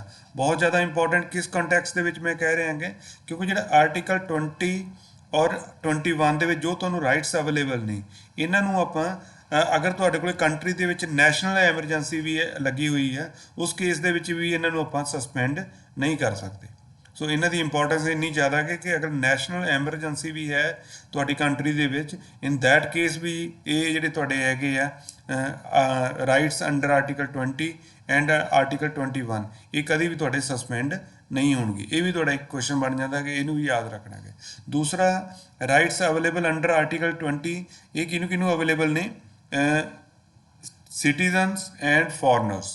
ठीक है, जो प्रीवियस वन आप डिस्कस किया गया आर्टिकल 19, जो आर्टिकल 19 के अंदर आपको राइट्स अवेलेबल है या फ्रीडम्स अवेलेबल है वो सिर्फ तो सिर्फ सिटीजन के लिए सी, बट जो आपको राइट अवेलेबल है अंडर आर्टिकल 20 ये दोनों के लिए है, सिटीजन लिए भी है और non citizen that is foreigner ਦੇ ਲਈ ਵੀ ਅਵੇਲੇਬਲ ਹੈ। ਹੁਣ ਦੋਸਤੋ ਇਹਦੇ ਵਿੱਚ ਕੀ ਹੈ? ਇਹਦੇ ਵਿੱਚ ਜਿਹੜਾ ਆਰਟੀਕਲ 20 ਹੈ ਇਹ ਆਪਾਂ ਨੇ ਇਹਦੇ 3 ਸਬ ਕਲੌਜ਼ਸ ਹੈ, sub clause 1, sub clause 2 and sub clause 3। ਇਹ ਆਪਣੇ ਕੋਲੇ ਕੀ ਹੈ ਕਿ 3 ਤਰ੍ਹਾਂ ਦੀ ਆਪਾਂ ਨੂੰ ਇਸ ਦੇ ਪ੍ਰੋਟੈਕਸ਼ਨ ਕਰਦਾ ਹੈ। Protection in the respect of conviction of offences. Conviction ਦਾ ਮਤਲਬ ਕੀ ਹੈ? ਜਿੱਥੇ ਤੁਹਾਨੂੰ ਗਿਲਟੀ ਡਿਸਾਈਡ ਕਰ ਦਿੱਤਾ ਜਾਂਦਾ ਹੈ, मतलब जजमेंट आ गई है और जजमेंट ਦੇ ਵਿੱਚ ਕੀ डिसीजन की ਹੋਇਆ ਹੈ कि ਤੁਸੀਂ गिल्टी पाए गए, ਤੁਸੀਂ ਉਸ ਦੇ ਵਿੱਚ ਦੋਸ਼ੀ ਪਾਏ ਗਏ। ठीक है, बट अगर दोषी पाए भी गए फिर भी ਆਪਾਂ ਨੂੰ ਜਿਹੜਾ ਹੈਗਾ ਕਨਸਟੀਟਿਊਸ਼ਨ ਉਸ ਦੇ ਵਿੱਚ ਕੋਈ certain type of protection provide ਕਰਦਾ ਹੈ। ਉਹਨੂੰ ਪ੍ਰੋਟੈਕਸ਼ਨ ਕਿਵੇਂ ਪ੍ਰੋਵਾਈਡ ਕਰੇਗਾ? With the help of these sub clauses, no ex post facto law, no double jeopardy और नो सेल्फ इनक्रिमिनेशन। ਹੁਣ ਇਹਨੂੰ 1 ਬਾय 1 ਆਪਾਂ ਡਿਸਕਸ ਕਰਦੇ ਹਾਂ। ਪਹਿਲੇ ਕੀ ਹੈ? No ex post facto law. ਹੁਣ ਦੇਖੋ ਇਹਨੂੰ ਡਿਸਕਸ ਕਰਨ ਤੋਂ ਪਹਿਲਾਂ मैं ਤੁਹਾਡੇ ਨਾਲ ਇੱਕ ਇਹਦੀ ਐਗਜ਼ਾਮਪਲ ਸ਼ੇਅਰ ਕਰ ਦਾਂਗਾ, ਉਸ ਤੋਂ ਬਾਅਦ ਆਪਾਂ ਇਹਨੂੰ ਸਟੇਟਮੈਂਟ ਨੂੰ ਰੀਡ ਆਊਟ ਕਰਾਂਗੇ। ਫੋਰ ਐਗਜ਼ਾਮਪਲ ਤੁਸੀਂ ਕੋਈ ਚੋਰੀ ਕੀਤੀ ਹੈ, ਕੋਈ ਕ੍ਰਾਈਮ ਕੀਤਾ ਹੈਗਾ 2010 ਦੇ ਵਿੱਚ, ਤੁਸੀਂ ਆਪਣੇ ਘਰੋਂ ਹੀ ਕੁਝ ਪੈਸੇ ਚੁਰਾ ਲਏ ਆ, ਲੇਕਿਨ 2010 ਦੇ ਵਿੱਚ ਇਸ ਤਰ੍ਹਾਂ ਦਾ ਕੋਈ ਵੀ ਆਪਣੇ ਕੋਲ ਲਾਅ ਨਹੀਂ ਸੀ ਬਣਿਆ ਕਿ ਅਗਰ ਕੋਈ ਪਰਸਨ ਆਪਣੇ ਘਰੋਂ ਵੀ ਚੋਰੀ ਕਰਦਾ ਹੈਗਾ ਤਾਂ ਉਹਨੂੰ ਕ੍ਰਿਮੀਨਲ ਐਕਟੀਵਿਟੀਜ਼ ਦੇ ਡਿਸਕਸ ਕੰਸੀਡਰ ਕੀਤਾ ਜਾਏਗਾ, ਉਹਨੂੰ ਕ੍ਰਾਈਮ ਮੰਨਿਆ ਜਾਏਗਾ। ਬਟ ਕੀ ਹੈ 2015 ਦੇ ਵਿੱਚ ਜਾ ਕੇ ਕੌਂਸਟੀਟਿਊਸ਼ਨ ਦੇ ਵਿੱਚ ਇੱਕ ਪਾਰਲੀਮੈਂਟ ਨੇ ਇੱਕ ਲਾਅ ਪਾਸ ਕਰਤਾ ਕਿ ਅਗਰ ਕੋਈ ਬੰਦਾ ਆਪਣੇ ਫਾਦਰ ਦੇ ਪੈਸੇ ਚੁਰਾ ਰਿਹਾ ਘਰ ਦੇ ਵਿੱਚੋਂ ਜਾਂ ਆਪਣੇ ਮਦਰ ਦੇ ਪੈਸੇ ਚੁਰਾ ਰਿਹਾ ਹੈਗਾ ਤਾਂ ਉਹਨੂੰ ਵੀ ਆਪਾਂ ਕ੍ਰਾਈਮ ਮੰਨਾਂਗੇ ਔਰ ਉਸ ਕ੍ਰਾਈਮ ਦਾ ਜਿਹੜਾ ਪੈਨਲਟੀ ਹੋਏਗੀ ਉਹ ਕੀ ਹੋਏਗੀ? ਪੈਨਲਟੀ ਕੀ ਹੋਏਗੀ ਤੁਹਾਡੇ ਕੋਲੇ? ਸਪੋਜ਼ 5000 ਰੁਪੀਜ਼ ਹੋਏਗੀ। ਹੁਣ ਬੰਦੇ ਨੇ ਸਪੋਜ਼ ਕ੍ਰਾਈਮ ਤਾਂ ਕੀਤਾ ਗਿਆ 2010 ਦੇ ਵਿੱਚ, ਬਟ ਉਸ ਟਾਈਮ ਕੋਈ ਲਾਅ ਨਹੀਂ ਸੀਗਾ। ਲਾਅ ਕਦ ਬਣਿਆ? 2015 ਦੇ ਵਿੱਚ। ਤਾਂ ਹੁਣ 2015 ਦੇ ਵਿੱਚ ਆਪਾਂ ਉਸ ਬੰਦੇ ਨੂੰ ਇਹ ਨਹੀਂ ਕਹਿ ਸਕਦੇ ਕਿ ਹਾਂਜੀ ਇਹ ਤੁਸੀਂ 2010 'ਚ ਕ੍ਰਾਈਮ ਕੀਤਾ and now you have to deposit 5000 rupees. ਕਿਉਂ ਨਹੀਂ ਕਹਿ ਸਕਦੇ? ਬਿਕੋਜ਼ ਆਪਣੇ ਕੋਲ ਕੀ ਹੈ? ਰੀਜ਼ਨ ਕੀ ਇਹਦਾ? नो एक्सपोस्ट फैक्टो लॉ ये एप्लीकेबल नहीं है। ਇਹਦਾ ਮਤਲਬ ਕੀ ਹੈ ਕਿ no person shall be convicted if any offence of any offense except for the violation of a law in force at the time of the commission of the act। देखो अगर ਤੁਸੀਂ ਉਹ offense ਕੀਤਾ ਹੈਗਾ ਉਸ ਟਾਈਮ ਤੇ ਉੱਪਰ ਉਸ ਚੀਜ਼ ਲਈ ਕੋਈ ਲਾਅ ਹੀ ਨਹੀਂ ਬਣਿਆ ਹੈਗਾ ਤਾਂ ਉਸ ਲਈ ਤੁਸੀਂ ਉਹਦੇ ਲਈ ਕੀ ਹੋਏਗਾ? ਤੁਸੀਂ ਰਿਸਪੌਂਸੀਬਲ ਨਹੀਂ ਹੋਗੇ, ਉਸ ਦੇ ਲਈ ਤੁਹਾਨੂੰ ਕੋਈ ਵੀ ਪਨਿਸ਼ਮੈਂਟ नहीं ਦਿੱਤੀ ਜਾਏਗੀ। ਦੂਸਰਾ ਇੱਕ ਇਹਦੇ 'ਚ ਮੈਂ ਤੁਹਾਡੇ ਡਿਸਕਸ ਕਰਨੀ ਇਹਦੇ 'ਚ ਰਹਿ ਗਿਆ ਕਿ ਇਹ ਜਿਹੜੀ ਆਪਣੀ ਪ੍ਰੋਟੈਕਸ਼ਨ ਮਿਲਦੀ ਹੈ, ਦੋ ਤਰ੍ਹਾਂ ਦੀ ਪ੍ਰੋਟੈਕਸ਼ਨ ਮਿਲਦੀ ਹੈ। ਇੱਕ ਤਾਂ ਪ੍ਰੋਟੈਕਸ਼ਨ ਅਗੇਂਸਟ ਆਰਬਿਟਰੇਰੀ ਔਰ ਦੂਸਰੀ ਕੀ ਹੈ? Protection against excessive punishment. ਹੁਣ ਆਰਬਿਟਰੇਰੀ ਦਾ ਮਤਲਬ ਕੀ ਹੈ ਕਿ ਅਨਰੀਜ਼ਨੇਬਲ ਪਨਿਸ਼ਮੈਂਟ। ਅਨਰੀਜ਼ਨੇਬਲ ਦਾ ਮਤਲਬ ਕੀ ਹੋਇਆ ਹੈਗਾ? ਦੇਖੋ ਦੋਸਤੋ, ਸਪੋਜ਼ ਕੋਈ ਤੁਸੀਂ ਕ੍ਰਾਈਮ ਕੀਤਾ, ਸਪੋਜ਼ ਆਪਾਂ ਜਿਵੇਂ ਚੋਰੀ ਵਾਲੀ ਐਗਜ਼ਾਮਪਲ ਲਈ ਹੈ, ਤਾਂ ਇਹਦੀ ਪੈਨਲਟੀ ਤੁਹਾਡੇ ਕੋਲ ਕੀ ਹੈ ਕਿ you have to deposit 5000 rupees. ਅਗਰ ਤੁਸੀਂ ਆਪਣੇ ਘਰੋਂ ਚੋਰੀ ਕੀਤੀ ਹੈ ਔਰ ਚੋਰੀ ਦੇ ਵਿੱਚ ਤੁਸੀਂ ਉਸ ਚੀਜ਼ ਲਈ ਕਨਵਿਕਟਡ ਹੋ ਗਏ ਹੋ, ਤੁਹਾਨੂੰ ਦੋਸ਼ੀ ਪਾਇਆ ਗਿਆ ਕਿ ਹਾਂ ਤੁਸੀਂ ਹੀ ਚੋਰੀ ਕੀਤੀ ਹੈ, ਤਾਂ ਉਹਦੀ ਪਨਿਸ਼ਮੈਂਟ ਕੀ ਹੋਏਗੀ ਕਿ ਯੂ ਹੈਵ ਟੂ ਡਿਪੋਜ਼ਿਟ 5000, ਤੁਹਾਨੂੰ 5000 ਰੁਪਏ ਜਿਹੜਾ ਹੈਗਾ ਗਾ ਉਹ ਡਿਪੋਜ਼ਿਟ ਕਰਾਉਣੇ ਪੈਣੇ ਆ। ਬਟ ਇਹਦਾ ਮਤਲਬ ਇਹ ਨਹੀਂ ਹੈ ਕਿ ਅਗਰ ਤੁਸੀਂ ਘਰ ਵਿੱਚ ਚੋਰੀ ਕੀਤੀ ਹੈ, ਉਹਦੇ ਵਿੱਚ ਬੋਲਿਆ ਤਾਂ ਤੁਹਾਨੂੰ 5000 ਡਿਪੋਜ਼ਿਟ ਕਰਾਉਣ ਲਈ ਹੈ, ਲੇਕਿਨ ਉਸ ਟਾਈਮ ਜੱਜ ਸਾਹਿਬ ਨੇ ਤੁਹਾਨੂੰ ਕੀ ਕਹਿਤਾ ਕਿ ਤੁਹਾਨੂੰ 2 ਸਾਲ ਦੀ ਜਿਹੜੀ ਹੈਗੀ ਹੈ ਉਹ ਸਜ਼ਾ ਦਿੱਤੀ ਜਾਂਦੀ ਹੈ, ਜੇਲ੍ਹ ਕੱਟਣ ਲਈ ਤੁਹਾਨੂੰ ਇੰਪ੍ਰਿਜ਼ਨਮੈਂਟ ਦੀ ਸਜ਼ਾ ਦਿੱਤੀ ਜਾਂਦੀ ਹੈ। ਬਿਕੋਜ਼ ਇਹਦੇ 'ਚ ਕੀ ਹੈ, ਆਰਬਿਟਰੇਰੀ ਕਿ ਅਨਰੀਜ਼ਨੇਬਲ ਨੇ। ਰੀਜ਼ਨੇਬਲ ਕੀ ਹੈ ਕਿ ਜੋ ਲਾਅ ਬਣੇਗਾ, ਲਾਅ ਦੇ ਅਨੁਸਾਰ 5000 ਫਾਈਨ ਹੈ ਤਾਂ 5000 ਹੀ ਲੱਗੇਗਾ। ਇਹਦਾ ਮਤਲਬ ਇਹ ਨਹੀਂ ਹੈ ਕਿ ਤੁਹਾਨੂੰ 2 ਸਾਲ ਦੀ ਸਜ਼ਾ ਦਿੱਤੀ ਜਾਏਗੀ। ਦੂਸਰੀ ਪ੍ਰੋਟੈਕਸ਼ਨ ਕੀ ਮਿਲਦੀ ਹੈ, ਐਕਸੈਸਿਵ ਪਨਿਸ਼ਮੈਂਟ। ਐਕਸੈਸਿਵ ਪਨਿਸ਼ਮੈਂਟ ਦਾ ਕੀ ਹੈ ਕਿ ਅਗਰ ਤੁਹਾਡੇ ਉਹਦੀ ਪ੍ਰੋਵੀਜ਼ਨ ਹੈ ਲਾਅ ਦੇ ਵਿੱਚ ਇੱਕ ਪਰਟੀਕੂਲਰ ਕ੍ਰਾਈਮ ਦੇ ਲਈ 2 ਸਾਲ ਦੀ ਸਜ਼ਾ ਦੇ ਲਈ, ਔਰ ਲੇਕਿਨ ਤੁਹਾਨੂੰ ਜੱਜ ਸਾਹਿਬ ਉਸ ਦੇ ਵਿੱਚ ਕੀ ਕਰ ਰਹੇ ਆ, ਤੁਹਾਨੂੰ 5 ਇਅਰਸ ਦੀ ਪਨਿਸ਼ਮੈਂਟ ਦੇ ਰਹੇ ਆ। ਸੋ ਇਹ ਵੀ ਤੁਹਾਨੂੰ, ਇਸ ਤੋਂ ਵੀ ਤੁਹਾਨੂੰ ਕੌਣ ਪ੍ਰੋਟੈਕਟ ਕਰਦਾ ਹੈ, ਆਰਟੀਕਲ 20 ਪ੍ਰੋਟੈਕਟ ਕਰਦਾ ਹੈ। ਕਹਿਣ ਦਾ ਮਤਲਬ ਕਿ ਜੋ ਲਾਅ ਬਣਿਆ ਉਸ ਲਾਅ ਦੇ ਵਿੱਚ ਜੋ ਵੀ, ਅਗਰ ਉਸ ਲਾਅ ਦੇ ਅਗੇਂਸਟ ਕੋਈ ਕ੍ਰਾਈਮ ਹੁੰਦਾ ਹੈਗਾ ਤਾਂ ਜੋ ਪਨਿਸ਼ਮੈਂਟ ਹੋਈ ਹੈ ਸਿਰਫ ਉਹੀ ਪਨਿਸ਼ਮੈਂਟ ਤੁਹਾਨੂੰ ਦਿੱਤੀ ਜਾਏਗੀ। ਉਸ ਤੋਂ ਇਲਾਵਾ ਕੋਈ ਆਪਣੇ ਆਪ ਕੋਈ ਡਿਸਾਈਡ ਨਹੀਂ ਕਰ ਪਾਏਗਾ ਕਿ ਇਹਨੂੰ ਜਿਹੜੀ ਪਨਿਸ਼ਮੈਂਟ ਹੈ ਉਹਨੂੰ ਵਧਾ ਕੇ ਦੇਣੀ ਹੈ ਜਾਂ ਉਸ ਤੋਂ ਘਟਾ ਕੇ ਦੇਣੀ ਹੈ। ਕਲੀਅਰ। ਸੋ ਇਹ ਆਰਟੀਕਲ 20 ਤੁਹਾਡਾ ਕਰਦਾ ਹੈ। ਔਰ ਨੋ ਐਕਸ ਪੋਸਟ ਫੈਕਟੋ ਲਾਅ ਦਾ ਮੀਨਿੰਗ ਕੀ ਹੋਇਆ ਹੈਗਾ ਕਿ ਜਿਸ ਟਾਈਮ ਤੁਸੀਂ ਕ੍ਰਾਈਮ ਕੀਤਾ ਹੈਗਾ, ਅਗਰ ਉਸ ਟਾਈਮ ਉਹ ਲਾਅ ਬਣਿਆ ਹੋਇਆ ਹੈਗਾ ਕਿ ਉਸ ਕ੍ਰਾਈਮ ਨੂੰ ਡਿਫਾਈਨ ਕਰਦਾ ਹੈਗਾ, ਫਿਰ ਹੀ ਤੁਸੀਂ ਉਸ ਸਜ਼ਾ ਦੇ ਹੱਕਦਾਰ ਹੋ। ਅਗਰ ਉਸ ਟਾਈਮ ਉਹ ਲਾਅ ਨਹੀਂ ਬਣਿਆ ਹੋਇਆ ਹੈਗਾ, ਲਾਅ ਬਾਅਦ ਵਿੱਚ ਬਣਿਆ ਹੈਗਾ, ਤਾਂ ਬਾਅਦ ਦੇ ਵਿੱਚ ਆ ਕੇ ਤੁਸੀਂ ਪਹਿਲੇ ਵਾਲੇ ਇਵੈਂਟ ਦੇ ਲਈ ਜਾਂ ਪਹਿਲੇ ਵਾਲਾ ਜੋ ਤੁਸੀਂ ਕੰਮ ਕੀਤਾ ਹੈਗਾ ਉਸ ਦੇ ਲਈ ਸਜ਼ਾ ਦੇ ਹੱਕਦਾਰ ਨਹੀਂ ਹੋਵੋਗੇ। ਠੀਕ ਹੈ, ਪਹਿਲੀ ਗੱਲ ਤਾਂ ਇਹ ਪੁਆਇੰਟ ਹੈ। ਸੈਕੰਡ ਦੇ ਵਿੱਚ ਕੀ ਹੈ, nor subject to the penalty greater than that prescribed by the law in force at the time of the commission of the act. ਕਹਿਣ ਦਾ ਮਤਲਬ ਕਿ ਜਦੋਂ ਐਕਟ ਨੂੰ ਲਾਗੂ ਕੀਤਾ ਗਿਆ ਉਸ ਟਾਈਮ 'ਤੇ ਉਸ ਪਰਟੀਕੂਲਰ ਚੋਰੀ ਦੀ ਜਿਹੜਾ ਫਾਈਨ ਸੀਗਾ ਉਹ ਤੁਹਾਡੇ ਕੋਲ ਕੀ ਸੀਗਾ, 2000 ਰੁਪਇਆ। ਸਪੋਜ਼ 2010 ਦੇ ਵਿੱਚ ਇਹ ਤੁਹਾਡਾ ਲਾਗੂ ਹੋਇਆ ਵਾ ਸੀਗਾ, ਉਸ ਟਾਈਮ 'ਤੇ ਤੁਹਾਡੇ ਕੋਲ ਫਾਈਨ ਦੀ ਇਹਦੇ ਪੈਨਲਟੀ ਕੀ ਸੀਗੀ ਕਿ ਇਨ ਕੇਸ ਤੁਸੀਂ ਗਿਲਟੀ ਪਾਏ ਜਾਂਦੇ ਹੋ ਤਾਂ ਤੁਹਾਨੂੰ ਡਿਪੋਜ਼ਿਟ ਕਰਾਉਣਾ ਪਏਗਾ 2000 ਰੁਪਇਆ। ਬਟ ਉਸ ਤੋਂ ਬਾਅਦ 2020 ਦੇ ਵਿੱਚ ਆਪਾਂ ਕੀ ਕੀਤਾ, ਇਸ ਨੂੰ ਅਮੈਂਡ ਕਰਕੇ ਦੀ ਜਿਹੜੀ ਫਾਈਨ ਦੀ ਜਿਹੜੀ ਪੈਨਲਟੀ ਬਣਾਤੀ ਉਹ ਬਣਾਤੀ ਆਪਾਂ 20000। ਹੁਣ ਉਸ ਕੇਸ ਦੇ ਵਿੱਚ ਜਿਹੜਾ 2010 ਦੇ ਵਿੱਚ ਲਾਅ ਕ੍ਰਾਈਮ ਕੀਤਾ ਗਿਆ ਹੈਗਾ, ਅਗਰ ਉਸ ਦੇ ਵਿੱਚ 2000 ਆ ਤਾਂ ਉਹ ਜਿਹੜਾ ਪਰਸਨ ਜਿਸ ਨੇ ਕ੍ਰਾਈਮ ਕੀਤਾ ਉਹ ਸਿਰਫ 2000 ਹੀ ਪੇ ਕਰੇਗਾ। ਇਹ ਨਹੀਂ ਕਿ 2020 ਦੇ ਵਿੱਚ ਉਹਨਾਂ ਨੇ ਕਹਿਤਾ ਕਿ 2000 ਪਹਿਲੇ ਪੇ ਕੀਤਾ ਹੋਇਆ, 18000 ਤੁਸੀਂ ਹੁਣ ਪੇ ਕਰੋ। ਠੀਕ ਹੈ, ਤਾਂ ਇਹ ਪੋਸੀਬਲ ਨਹੀਂ ਹੋਏਗਾ ਕਿ ਜਦ ਵੀ ਕ੍ਰਾਈਮ ਹੋਇਆ ਹੈਗਾ ਐਜ਼ ਪਰ ਦਾ ਲਾਅ ਜੋ ਪੈਨਲਟੀ ਉਸ ਟਾਈਮ ਡਿਸਾਈਡਡ ਹੈ ਉਸ ਤੋਂ ਜ਼ਿਆਦਾ ਤੁਸੀਂ ਉਸ 'ਤੇ ਜਿਹੜੀ ਪੈਨਲਟੀ ਹੈ ਉਹ ਨਹੀਂ ਲਗਾ ਸਕਦੇ। ਠੀਕ ਹੈ, ਇਹ ਦੋਨੋਂ ਪ੍ਰੋਵੀਜ਼ਨ ਤੁਹਾਡੇ ਕੋਲ ਕਿੱਥੇ ਹੈ, ਨੋ ਐਕਸ ਪੋਸਟ ਫੈਕਟੋ ਲਾਅ। ਔਰ ਇਹ ਦੋਨੋਂ ਪ੍ਰੋਵੀਜ਼ਨ ਅਵੇਲੇਬਲ ਕਿਸ ਦੇ ਲਈ ਹੈ, ਸਿਰਫ ਤੇ ਸਿਰਫ ਕ੍ਰਿਮੀਨਲ ਲਾਅਸ ਦੇ ਲਈ। ਅਗਰ ਕੋਈ ਸਿਵਲ ਲਾਅ ਹੈ, ਸਿਵਲ ਲਾਅ ਦੇ ਵਿੱਚ ਜੋ ਵੀ ਹੋਏਗਾ ਰੂਲ ਹੋਏਗਾ ਉਹਦੇ accordingly you have to deposit the extra money also. But ਅਗਰ ਕ੍ਰਿਮੀਨਲ ਲਾਅ ਹੈ, ਕ੍ਰਿਮੀਨਲ ਲਾਅ ਦੇ ਵਿੱਚ ਤੁਹਾਨੂੰ ਇਹ ਪ੍ਰੋਟੈਕਸ਼ਨ ਮਿਲਦੀ ਹੈ ਅੰਡਰ ਆਰਟੀਕਲ 20। ਨੈਕਸਟ ਵੀ ਹੈ ਨੋ ਡਬਲ ਜਿਓਪਾਰਡੀ। ਇਹਦਾ ਮੀਨਿੰਗ ਕੀ ਹੈ ਕਿ no person shall be prosecuted and punished for the same offence more than once।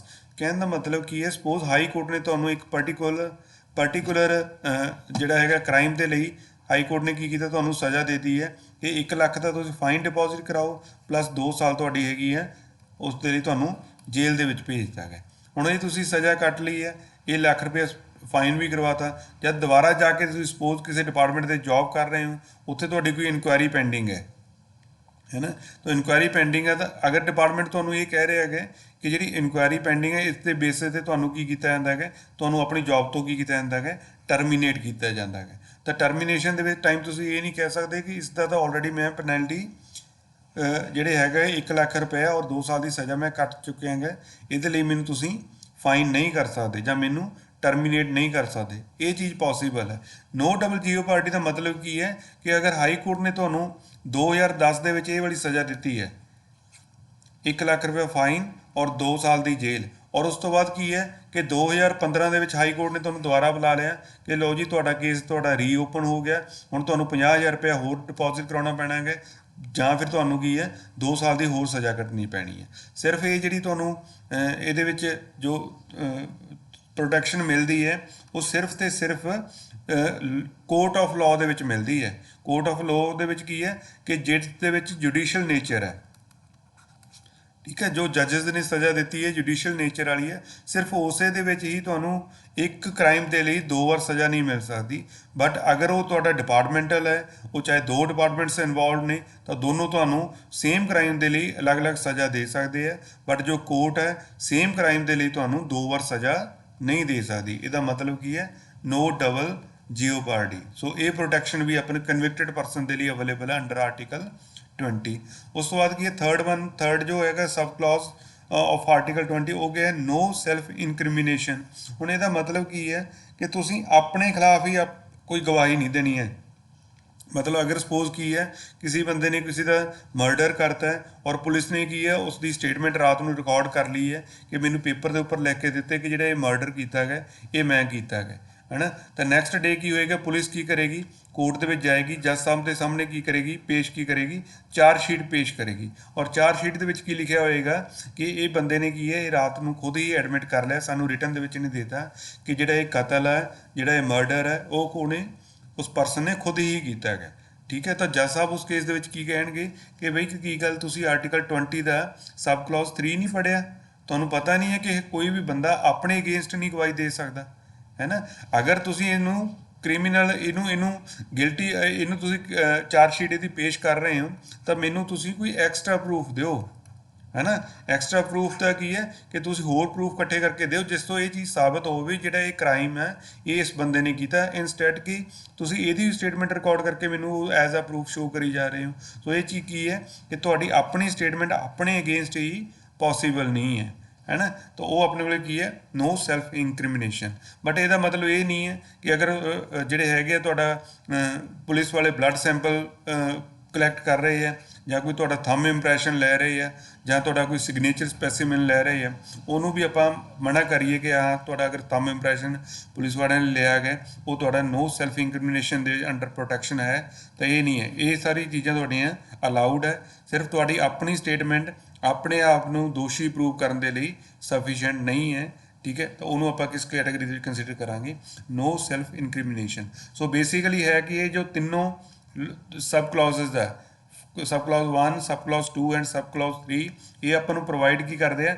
Protection in respect of conviction for offences. ਅਗਰ ਤੁਸੀਂ ਗੁਨੇਗਾਰ ਸਾਬਤ ਹੁੰਦੇ ਹੋ ਤਾਂ ਫਿਰ ਵੀ ਇਹ ਨਹੀਂ ਹੈ ਕਿ ਤੁਹਾਨੂੰ ਇੱਕ ਕ੍ਰਾਈਮ ਦੀ ਸਜ਼ਾ ਜੋ ਲਾਅ ਦੇ ਅਕੋਰਡਿੰਗ ਆ ਉਹ ਨਾ ਮਿਲੇ, ਜਾਂ ਕੀ ਹੈ ਕਿ ਇੱਕੋ ਕ੍ਰਾਈਮ ਦੀ ਸਜ਼ਾ 2 ਵਾਰ ਮਿਲ ਜੇ, ਜਾਂ ਕੀ ਹੈ ਜੋ ਤੁਹਾਨੂੰ ਸਜ਼ਾ ਮਿਲ ਰਹੀ ਹੈ ਉਹ ਤੁਹਾਡੀ ਆਪਣੀ ਹੀ ਗਵਾਹੀ ਜਾਂ ਆਪਣੀ ਹੀ ਸਟੇਟਮੈਂਟ ਦੇ ਬੇਸਿਸ 'ਤੇ ਮਿਲ ਜੇ। ਤਾਂ ਇਹ ਤਿੰਨਾਂ ਦੀ ਪ੍ਰੋਟੈਕਸ਼ਨ ਆਪਣੇ ਕੋਲ ਕਿਸ ਦੇ ਅੰਡਰ ਹੋ ਰਹੀ ਹੈ? Under article 20 of the constitution. Clear. ਔਰ ਇਹ ਦੋਨੋਂ ਜੋ ਆਰਟੀਕਲ 20 ਹੈ ਇਹ ਰਾਈਟ ਅਵੇਲੇਬਲ ਕਿਹਦੇ ਲਈ ਹੈ? ਸਿਟੀਜ਼ਨਸ ਐਂਡ ਫੋਰਨਰਸ ਦੇ ਲਈ। So next we have protection of life and personal liberty, article 21 है। So again ਵਿੱਚ ਦੋਸਤੋ ਜਿਹੜਾ article 21 ਹੈ ਇਹਨੂੰ ਵੀ ਆਪਾਂ during national emergency ਇਹ ਵੀ ਤੁਹਾਡਾ suspend ਨਹੀਂ ਹੋਏਗਾ। ਔਰ ਇਹਦਾ meaning ਕੀ ਹੈ ਕਿ no person shall be deprived of his life or personal liberty except according to the procedure established by law। ਅਗਰ ਇਸ ਆਰਟੀਕਲ ਨੂੰ ਤੁਸੀਂ ਅੰਡਰਸਟੈਂਡ ਕਰਨਾ ਇਹਦੀ ਜੋ ਇੰਟਰਪ੍ਰੀਟੇਸ਼ਨ ਹੈ ਉਹ ਕਿਵੇਂ ਪੋਸੀਬਲ ਹੋਏਗੀ? With the help of this keyword procedure established by law. ਹੁਣ ਦੇਖੋ ਇਹਨੂੰ ਸਮਝਣ ਦੇ ਲਈ ਆਪਾਂ ਨੂੰ 2 ਕੇਸਿਸ ਨੂੰ ਸਟੱਡੀ ਕਰਨਾ ਪੈਣਾ ਹੈ। ਇੱਕ ਤਾਂ AK ਗੋਪਾਲਨ ਕੇਸ ਹੋਏਗਾ ਔਰ ਦੂਸਰਾ ਕੀ ਹੋਏਗਾ? ਮੇਨਕਾ ਗਾਂਧੀ ਕੇਸ ਹੋਏਗਾ। ਇਹਦਾ ਪਹਿਲੇ ਮੀਨਿੰਗ ਕੀ ਹੈ ਕਿ ਤੁਹਾਨੂੰ ਅਗਰ ਡਿਪਰਾਈਵ ਕੀਤਾ ਗਿਆ, ਤੁਹਾਨੂੰ ਬੰਦੀ ਬਣਾਇਆ ਗਿਆ ਹੈਗਾ, ਜੇਲ੍ਹ ਦੇ ਵਿੱਚ ਰੱਖਿਆ ਗਿਆ ਹੈਗਾ, ਜਾਂ ਤੁਹਾਡੀ ਪਰਸਨਲ ਲਿਬਰਟੀ ਨੂੰ ਚੈਲੰਜ ਕੀਤਾ ਗਿਆ ਹੈਗਾ, ਠੀਕ ਹੈ, ਤੁਹਾਨੂੰ ਆਜ਼ਾਦੀ ਤੁਹਾਡੀ ਖੋਈ ਗਈ ਹੈ, ਉਸ ਦੇ ਅਗੇਂਸਟ ਵੀ ਤੁਹਾਨੂੰ ਪ੍ਰੋਟੈਕਸ਼ਨ ਮਿਲਦੀ ਹੈ। ਕਹਿਣ ਦਾ ਮਤਲਬ ਅਗਰ ਤੁਹਾਨੂੰ ਬੰਦੀ ਬਣਾਇਆ ਗਿਆ ਤਾਂ ਕੋਰਟ ਕੀ ਇਨਸ਼ੋਰ ਕਰੇਗਾ?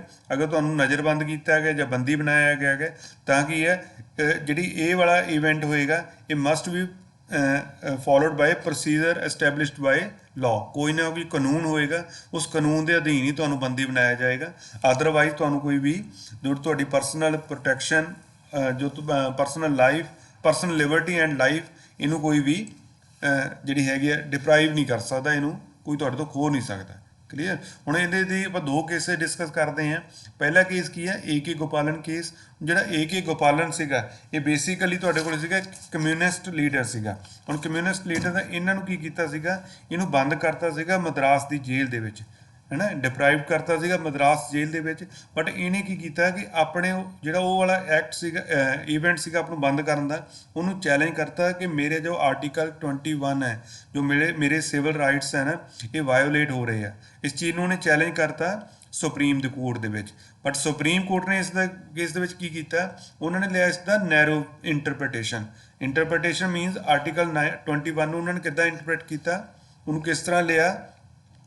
ਉਹਨਾਂ ਨੇ ਬੋਲਿਆ ਕਿ ਜਿਹੜੀ ਤੁਹਾਡੀ ਪ੍ਰੋਟੈਕਸ਼ਨ ਹੈ, ਅਗਰ ਤੁਹਾਨੂੰ ਕੋਈ ਡਿਟੇਨ ਕਰ ਰਿਹਾ ਹੈ ਨਾ, ਡਿਟੇਨ ਕਰ ਰਿਹਾ ਹੈਗਾ ਕਿਸ ਬੇਸਿਸ 'ਤੇ, ਅਗਰ ਤਾਂ ਉਹ ਕੋਈ ਤੁਹਾਡੇ ਕੋਲ ਆਰਬੀਟਰੇਰੀ ਐਗਜ਼ੀਕਿਊਟਿਵ ਐਕਸ਼ਨ ਹੈ ਨਾ, ਕਿ ਐਗਜ਼ੀਕਿਊਟਿਵ ਕਾਊਂਸਲ ਆਫ ਮਿਨਿਸਟਰ ਨੇ ਕੋਈ ਲਾਅ ਬਣਾਇਆ ਹੋਇਆ ਹੈਗਾ, ਉਸ ਦੇ ਅਗੇਂਸਟ ਤੁਹਾਨੂੰ ਅੰਦਰ ਕੀਤਾ ਹੋਇਆ ਹੈਗਾ, ਬੰਦੀ ਬਣਾਇਆ ਹੋਇਆ ਹੈਗਾ, ਫਿਰ ਤਾਂ ਅਸੀਂ ਤੁਹਾਨੂੰ ਪ੍ਰੋਟੈਕਸ਼ਨ ਪ੍ਰੋਵਾਈਡ ਕਰਦੇ ਹਾਂ।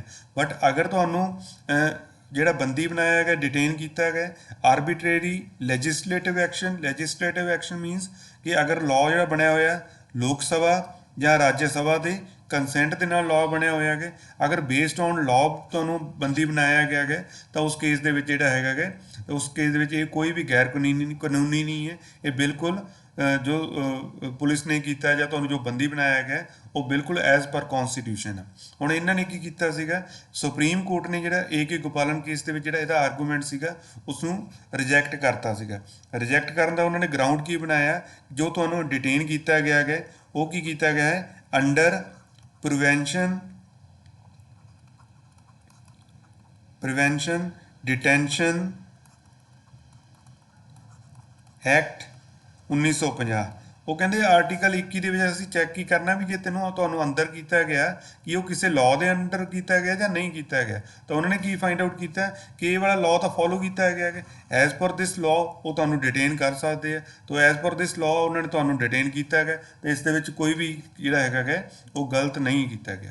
ਕਲੀਅਰ ਮੀਨਸ ਇਹਦੇ ਵਿੱਚ ਕੀ ਕੀਤਾ ਗਿਆ ਹੈ ਕਿ ਜਿਹੜੀ ਪ੍ਰੋਟੈਕਸ਼ਨ ਮਿਲੇਗੀ ਉਹ ਤੁਹਾਨੂੰ ਸਿਰਫ ਆਰਬੀਟਰੀ ਐਗਜ਼ੀਕਿਊਟਿਵ ਐਕਸ਼ਨ ਤੋਂ ਮਿਲੇਗੀ, ਨਾ ਕਿ ਆਰਬੀਟਰੀ ਲੈਜਿਸਲੇਟਿਵ ਐਕਸ਼ਨ ਤੋਂ। ਆਰਬੀਟਰੀ ਲੈਜਿਸਲੇਟਿਵ ਐਕਸ਼ਨ ਦਾ ਮਤਲਬ ਕੀ ਹੈ ਕਿ ਉਹ ਲਾਅ ਜੋ ਲੋਕ ਸਭਾ ਐਂਡ ਰਾਜ ਸਭਾ ਨੇ ਪਾਸ ਕੀਤਾ ਹੈ। ਤਾਂ ਉਹਨਾਂ ਨੇ ਕੀ ਫਾਈਂਡ ਆਊਟ ਕੀਤਾ, ਜਿਹੜਾ ਇਹ ਲਾਅ ਆ, this law is passed by the arbitrary legislative action, ਹੈ ਨਾ, ਲੋਕ ਸਭਾ ਔਰ ਰਾਜ ਸਭਾ ਦੀ ਇਨਵੋਲਵਮੈਂਟ ਨਾਲ ਪਾਸ ਹੋਇਆ ਵਾ। ਇਟ ਮੀਨ ਜੋ ਐਕਸ਼ਨ ਲਿਆ ਗਿਆ ਇਹ ਬਿਲਕੁਲ ਠੀਕ ਹੈ ਔਰ ਇਹਦੇ ਵਿੱਚ ਕੋਈ ਵੀ ਗਲਤ ਕੰਮ ਨਹੀਂ ਹੋਇਆ। ਤਾਂ ਇਟ ਮੀਨਸ ਕਿ ਇਹਦਾ ਜਿਹੜਾ AK ਗੋਪਾਲਨ ਕੇਸ ਦੇ ਵਿੱਚ ਜਿਹੜਾ ਇਹਦਾ ਆਰਗੂਮੈਂਟ ਸੀਗਾ ਉਹਨੂੰ ਕੀ ਕੀਤਾ ਗਿਆ, ਰਿਜੈਕਟ ਕੀਤਾ ਗਿਆ। ਸੈਕਿੰਡ ਆਪਣਾ ਕੋਈ ਕੇਸ ਆਏਗਾ Maneka Gandhi versus union of India case. ਹੁਣ ਦੇਖੋ ਇਹਦੇ 'ਚ ਕੀ ਹੋਇਆ ਕੀ ਸੀਗਾ ਕਿ ਮੇਨਕਾ ਗਾਂਧੀ ਨੂੰ ਸਨ 1977 ਦੇ ਵਿੱਚ ਇੱਕ ਰੀਜਨਲ ਪਾਸਪੋਰਟ ਆਫਿਸ ਦਿੱਲੀ ਤੋਂ ਇੱਕ ਲੈਟਰ ਜਾਂਦੀ ਹੈ ਕਿ you have to surrender your passport, ਹੈ ਨਾ, ਕਿ ਜਿਸ ਦਿਨ ਤੁਹਾਨੂੰ ਇਹ ਲੈਟਰ ਮਿਲੇ ਉਸ ਤੋਂ 7 ਦਿਨ ਦੇ ਅੰਦਰ ਤੁਹਾਨੂੰ ਆਪਣਾ ਪਾਸਪੋਰਟ ਜਮ੍ਹਾਂ ਕਰਾਉਣਾ ਪੈਣਾ ਹੈਗਾ to the passport office, regional passport office. ਦੇਖੋ ਅਗਰ ਕਿਸੇ ਦਾ ਪਾਸਪੋਰਟ ਜ਼ਬਤ ਕਰ ਰਹੇ ਹਾਂ ਤਾਂ ਇਟ ਮੀਨਸ ਉਸ ਕੇਸ ਦੇ ਵਿੱਚ ਆਪਾਂ ਉਹਨੂੰ ਕਰ ਰਹੇ ਹਾਂ, ਉਹਨੂੰ ਪਰਸਨਲ ਲਿਬਰਟੀ ਨੂੰ ਆਪਾਂ ਉਸ ਚੀਜ਼ ਨੂੰ ਜਿਹੜਾ ਹੈਗਾ ਉਹ ਇਨਫਰੈਂਸ ਹੋ ਰਹੀ ਹੈ, ਪਰਸਨਲ ਲਿਬਰਟੀ ਉਸਦੀ ਵਾਇਓਲੇਟ ਹੋ ਰਹੀ ਹੈ ਨਾ, ਕਿਉਂਕਿ ਜਦੋਂ ਪਾਸਪੋਰਟ ਹੀ ਲੈ ਲਿਆ ਤਾਂ ਉਹ ਬੰਦਾ ਕਿਸੇ ਵੀ ਫੋਰਨ ਕੰਟਰੀ ਦੇ ਵਿੱਚ ਟਰੈਵਲ ਨਹੀਂ ਕਰ ਪਾਊਗਾ। ਤਾਂ ਉਸ ਕੇਸ ਦੇ ਵਿੱਚ ਜਿਹੜੀ ਮੇਨਕਾ ਗਾਂਧੀ ਸੀਗੇ ਉਹਨਾਂ ਨੇ ਪੁੱਛਿਆ ਗਿਆ ਕਿ ਮੈਨੂੰ ਰੀਜ਼ਨ ਦੱਸਿਆ ਜਾਵੇ, ਕਾਰਨ ਦੱਸਿਆ ਜਾਵੇ ਕਿ ਮੇਰਾ ਜਿਹੜਾ ਪਾਸਪੋਰਟ ਨੂੰ ਸਰੈਂਡਰ ਕਰਾਉਣ ਲਈ ਕਿਉਂ ਕਿਹਾ ਗਿਆ। ਤਾਂ ਉਸ ਕੇਸ ਦੇ ਵਿੱਚ ਕੀ ਹੈ, ਜਿਹੜਾ ਡਿਪਾਰਟਮੈਂਟ ਨੇ ਜੋ regional of passport office new Delhi, ਉਹਨਾਂ ਨੇ ਰਿਪਲਾਈ ਦਿੱਤਾ ਕਿ ਜਿਹੜਾ ਤੁਹਾਡਾ ਮਿਨਿਸਟਰੀ ਆਫ ਐਕਸਟਰਨਲ ਅਫੇਅਰ ਹੈ ਉਹਨਾਂ ਨੇ ਤੁਹਾਨੂੰ ਇਸ ਚੀਜ਼ ਦਾ ਕਾਰਨ ਦੱਸਣ ਤੋਂ ਕੀ ਕਰਤਾ, ਮਨਾ ਕਰਤਾ। ਤਾਂ ਇਨ ਦੈਟ ਕੇਸ ਜਿਹੜਾ ਸੀਗਾ 1978 ਦੇ ਵਿੱਚ ਮੇਨਕਾ ਗਾਂਧੀ ਨੇ ਕੀ ਕੀਤਾ, ਸੁਪਰੀਮ ਕੋਰਟ ਨੂੰ ਅਪਰੋਚ ਕੀਤਾ ਕਿ ਜਿਹੜਾ ਅੰਡਰ ਆਰਟੀਕਲ 21 ਮੇਰੇ ਜਿਹੜੇ ਹੈਗੀ ਹੈ ਪਰਸਨਲ ਲਿਬਰਟੀ ਉਹ ਵਾਇਓਲੇਟ ਹੋ ਰਹੀ ਹੈ। ਈਵਨ ਮੇਰੇ ਨਾਲ ਕੀ ਹੈ ਜਿਹੜਾ ਆਰਟੀਕਲ 14 ਹੈ ਉਹ ਵੀ ਰਾਈਟ ਟੂ ਇਕੁਐਲਿਟੀ, ਮਤਲਬ ਮੇਰੇ ਨਾਲ ਡਿਸਕ੍ਰਿਮੀਨੇਸ਼ਨ ਹੋ ਰਹੀ ਹੈ। ਸਿਰਫ ਮੇਰਾ ਪਾਸਪੋਰਟ ਹੀ ਵਿਦਆਊਟ ਐਨੀ ਰੀਜ਼ਨ ਜਿਹੜਾ ਹੈਗਾ ਸਰੈਂਡਰ ਕਰਨ ਲਈ ਕਹਿ ਰਿਹਾ, ਵਿਦਆਊਟ ਐਨੀ ਰੀਜ਼ਨ ਉਹ ਆਪਣੇ ਕੋਲ ਇੰਪਾਊਂਡ ਕਰਾਉਣ ਦੀ ਗੱਲ ਕਰ ਰਹੇ ਆ। ਠੀਕ ਹੈ, ਉਸ ਕੇਸ ਦੇ ਵਿੱਚ ਕੀ ਹੋਇਆ ਕੀ ਹੈ ਕਿ ਜਿਹੜਾ ਗੋਪਾਲਨ ਕੇਸ ਸੀਗਾ ਤੁਹਾਡੇ ਕੋਲੇ, AK ਗੋਪਾਲਨ ਕੇਸ ਦੇ ਵਿੱਚ ਜੋ ਜੱਜਮੈਂਟ ਦਿੱਤੀ ਸੀਗੀ ਉਸ ਚੀਜ਼ ਨੂੰ ਇਹਨਾਂ ਨੇ ਓਵਰ ਰੂਲਡ ਕਰਤਾ। ਉਸ ਚੀਜ਼ ਨੂੰ ਕੀ ਇਹਨਾਂ ਨੇ ਕਰਤਾ ਕਿ ਪਹਿਲੇ ਉਹਨਾਂ ਨੇ ਕੀ ਬੋਲਿਆ ਸੀਗਾ, ਜੋ ਅਸੀਂ ਪ੍ਰੋਟੈਕਸ਼ਨ ਪ੍ਰੋਵਾਈਡ ਕਰਾਂਗੇ ਸਿਰਫ ਆਰਬਿਟਰੇਰੀ ਐਗਜ਼ੀਕਿਊਟਿਵ ਐਕਸ਼ਨ ਦੇ ਵਿੱਚ ਕਰਾਂਗੇ, ਨਾ ਕਿ ਆਰਬਿਟਰੇਰੀ ਲੈਜਿਸਲੇਟਿਵ ਐਕਸ਼ਨ ਦੇ ਵਿੱਚ। But after the Maneka Gandhi case ਇਹਨਾਂ ਨੇ ਕੀ ਕੀਤਾ, ਇਹਦੀ ਵਾਈਡਰ ਇੰਟਰਪ੍ਰੀਟੇਸ਼ਨ ਲਈ, ਮਤਲਬ ਇਹਨੂੰ ਹੋਰ ਅੱਛੇ ਤਰੀਕੇ ਨਾਲ ਸਮਝਿਆ ਅਤੇ ਕੀ ਕੰਕਲੂਡ ਕੀ ਕੀਤਾ, ਜੱਜਮੈਂਟ ਕੀ ਦਿੱਤੀ ਕਿ ਜਿਹੜੀ ਤੁਹਾਨੂੰ ਪ੍ਰੋਟੈਕਸ਼ਨ ਹੈ ਉਹ ਦੋਨੋਂ ਕੇਸਿਸ ਦੇ ਵਿੱਚ ਅਵੇਲੇਬਲ ਹੈ, arbitrary executive action and also in arbitrary legislative action. तो ਇਹਦੇ ਵਿੱਚ ਕੀ ਹੋਇਆ ਕਿ ਤੁਹਾਨੂੰ ਦੋਨੋਂ ਤਰ੍ਹਾਂ ਦੀ ਪ੍ਰੋਟੈਕਸ਼ਨ ਅਵੇਲੇਬਲ ਹੈ। ਔਰ ਇਸ ਕੇਸ ਤੋਂ ਬਾਅਦ ਜਿੰਨੇ ਵੀ ਹੋਰ ਕੇਸਿਸ ਆਏ ਆ ਤੁਹਾਡੇ ਸਬਸੀਕਿਊਐਂਟ ਕੇਸਿਸ, ਠੀਕ ਹੈ, ਉਹਦੇ ਨਾਲ ਕੀ ਹੋਇਆ ਕਿ ਡਿਫਰੈਂਟ ਜਿਹੜੇ ਹੈਗੇ ਆ ਐਕਟਸ ਜਿਹੜੇ ਹੈਗੇ ਆ ਉਹ ਇਸੇ ਨੂੰ ਉਹਨਾਂ ਨੂੰ ਕਲੱਬ ਕਰਤਾ ਆਰਟੀਕਲ 21 ਦੇ ਵਿੱਚ। So at present we have almost 34 to 35 ਜਿਹੜੇ ਐਕਟਸ ਹੈ ਜਿਹੜੇ ਸਾਰੇ ਤੁਹਾਡੇ ਆਰਟੀਕਲ 21 ਦੇ ਵਿੱਚ ਆਉਂਦੇ ਆ। ਉਹਨਾਂ ਵਿੱਚੋਂ ਮੈਂ 4 ਜਾਂ 5 ਐਗਜ਼ਾਮਪਲ ਲਈਆਂ ਨੇ। ਸਪੋਜ਼ ਰਾਈਟ ਟੂ ਲਾਈਵਲੀਹੁੱਡ ਹੈ, ਇਹ ਵੀ ਤੁਹਾਡਾ ਆਰਟੀਕਲ 21 ਦੇ ਵਿੱਚ ਆ ਰਿਹਾ ਹੈਗਾ। ਰਾਈਟ ਟੂ ਪ੍ਰਾਈਵੇਸੀ ਵੀ ਇਸੇ ਦੇ ਵਿੱਚ ਆ ਰਿਹਾ। Right to health, right to travel abroad and most important right to information, ਠੀਕ ਹੈ, ਜੋ RTI ਆਪਾਂ ਕਹਿੰਦੇ ਆ ਉਹ ਵੀ ਤੁਹਾਡਾ ਕਿਸ ਆਰਟੀਕਲ ਦੇ ਅੰਦਰ ਆ ਰਿਹਾ ਹੈਗਾ, ਆਰਟੀਕਲ 21 ਦੇ ਅੰਦਰ। ਔਰ ਇਹ ਪੋਸੀਬਲ ਕਿਵੇਂ ਹੋਇਆ? After the judgement of Maneka Gandhi versus union of India, ਜੋ ਕੇਸ ਹੋਇਆ ਸੀਗਾ 1978, ਉਸ ਦੇ ਬੇਸਿਸ ਦੇ ਉੱਪਰ ਇਹ ਸਭ ਡਿਸੀਜਨ ਲਏ ਗਏ। ਸੋ ਆਈ ਹੋਪ ਕਿ ਤੁਹਾਨੂੰ ਇਹ ਕਲੀਅਰ ਹੋ ਗਿਆ ਹੋਵੇਗਾ। ਅਗਰ ਨਹੀਂ ਕਲੀਅਰ ਹੋਇਆ ਤਾਂ ਪਹਿਲੇ ਇਹਨੂੰ ਪੈਰਾਗ੍ਰਾਫ ਨੂੰ ਪੜ੍ਹਨਾ ਹੈਗਾ, ਫਿਰ ਮੇਰੀ ਗੱਲ ਨੂੰ ਸਮਝਣਾ ਹੈਗਾ। ਔਰ you have to make the difference between the ਇਹਨਾਂ 'ਚ ਤੁਹਾਨੂੰ ਪਤਾ ਕਰਨਾ ਪੈਣਾ ਕਿ ਐਗਜ਼ੀਕਿਊਟਿਵ ਐਕਸ਼ਨ ਔਰ ਆਰਬਿਟਰੇਰੀ ਐਕਸ਼ਨ, ਇਹਨਾਂ ਦਾ ਮੀਨਿੰਗ ਕੀ ਹੈ। ਫਿਰ ਇਹ ਤੁਹਾਨੂੰ ਸਟੇਟਮੈਂਟ ਜਾਂ ਫਿਰ ਤੁਹਾਨੂੰ ਕੇਸ ਦੀ ਸਟੋਰੀ ਸਮਝ ਆਏਗੀ। ਅਦਰਵਾਈਜ਼ ਤੁਹਾਨੂੰ ਪਤਾ ਨਹੀਂ ਲੱਗਣਾ ਕਿ ਇਹਦੇ ਵਿੱਚ ਕੀ ਪੈਂਡਿੰਗ ਰਹਿ ਗਿਆ ਸੀਗਾ, ਜੋ ਚੀਜ਼ ਨੂੰ ਵਾਈਡਰ ਇੰਟਰਪ੍ਰੀਟੇਸ਼ਨ ਦੇ ਵਿੱਚ ਇੱਥੇ ਓਵਰ ਰੂਲ ਕੀਤਾ ਗਿਆ। ਕਲੀਅਰ? ਸੋ ਨੈਕਸਟ ਆਪਣੇ ਕੋਲ ਜਿਹੜਾ ਹੈ ਆਰਟੀਕਲ 21A।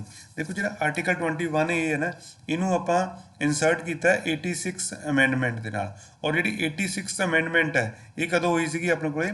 2002 ਦੇ ਵਿੱਚ। ਹੁਣ ਐਗਜ਼ਾਮ ਦੇ ਵਿੱਚ ਕੁਐਸਚਨ ਕੀ ਆਉਂਦਾ ਹੈ ਤੁਹਾਡੇ ਕੋਲੇ ਕਿ ਜਿਹੜੀ 86 ਅਮੈਂਡਮੈਂਟ ਹੈ ਉਹ ਕਦੋਂ ਹੋਈ ਹੈ, ਤਾਂ ਉਹਦਾ ਆਨਸਰ ਕੀ ਹੋਏਗਾ? 2002 ਦੇ ਵਿੱਚ। ਹੁਣ ਜਦੋਂ 86 ਅਮੈਂਡਮੈਂਟ ਦੇ ਨਾਲ ਚੇਂਜਸ ਕਿਤੇ ਆਈਆਂ ਨੇ, ਤਾਂ ਫੰਡਾਮੈਂਟਲ ਰਾਈਟਸ ਦੇ ਵਿੱਚ ਚੇਂਜਸ ਆਈ ਹੈ, ਇੱਕ directive principle of state policy ਦੇ ਵਿੱਚ ਚੇਂਜਸ ਆਈ ਹੈ, ਇੱਕ ਫੰਡਾਮੈਂਟਲ ਡਿਊਟੀ ਦੇ ਵਿੱਚ ਚੇਂਜਸ ਆਈਆਂ ਨੇ। ਔਰ ਇਹ ਕਿਹਦੀ ਤਿੰਨੋਂ ਚੇਂਜਸ ਕਿਸ ਦੇ ਅਮੈਂਡਮੈਂਟ ਦੇ ਨਾਲ ਆਈਆਂ ਨੇ?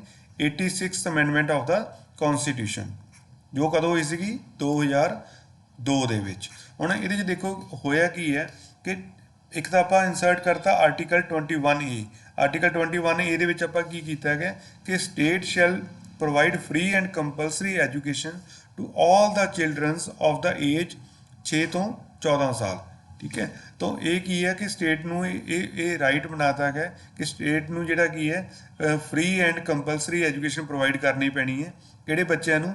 ਜਿਨ੍ਹਾਂ ਦੀ ਉਮਰ 6 ਤੋਂ 14 ਸਾਲ ਦੇ ਵਿੱਚ ਹੈ। ਔਰ ਇਹ ਫੰਡਾਮੈਂਟਲ ਰਾਈਟ ਹੈ।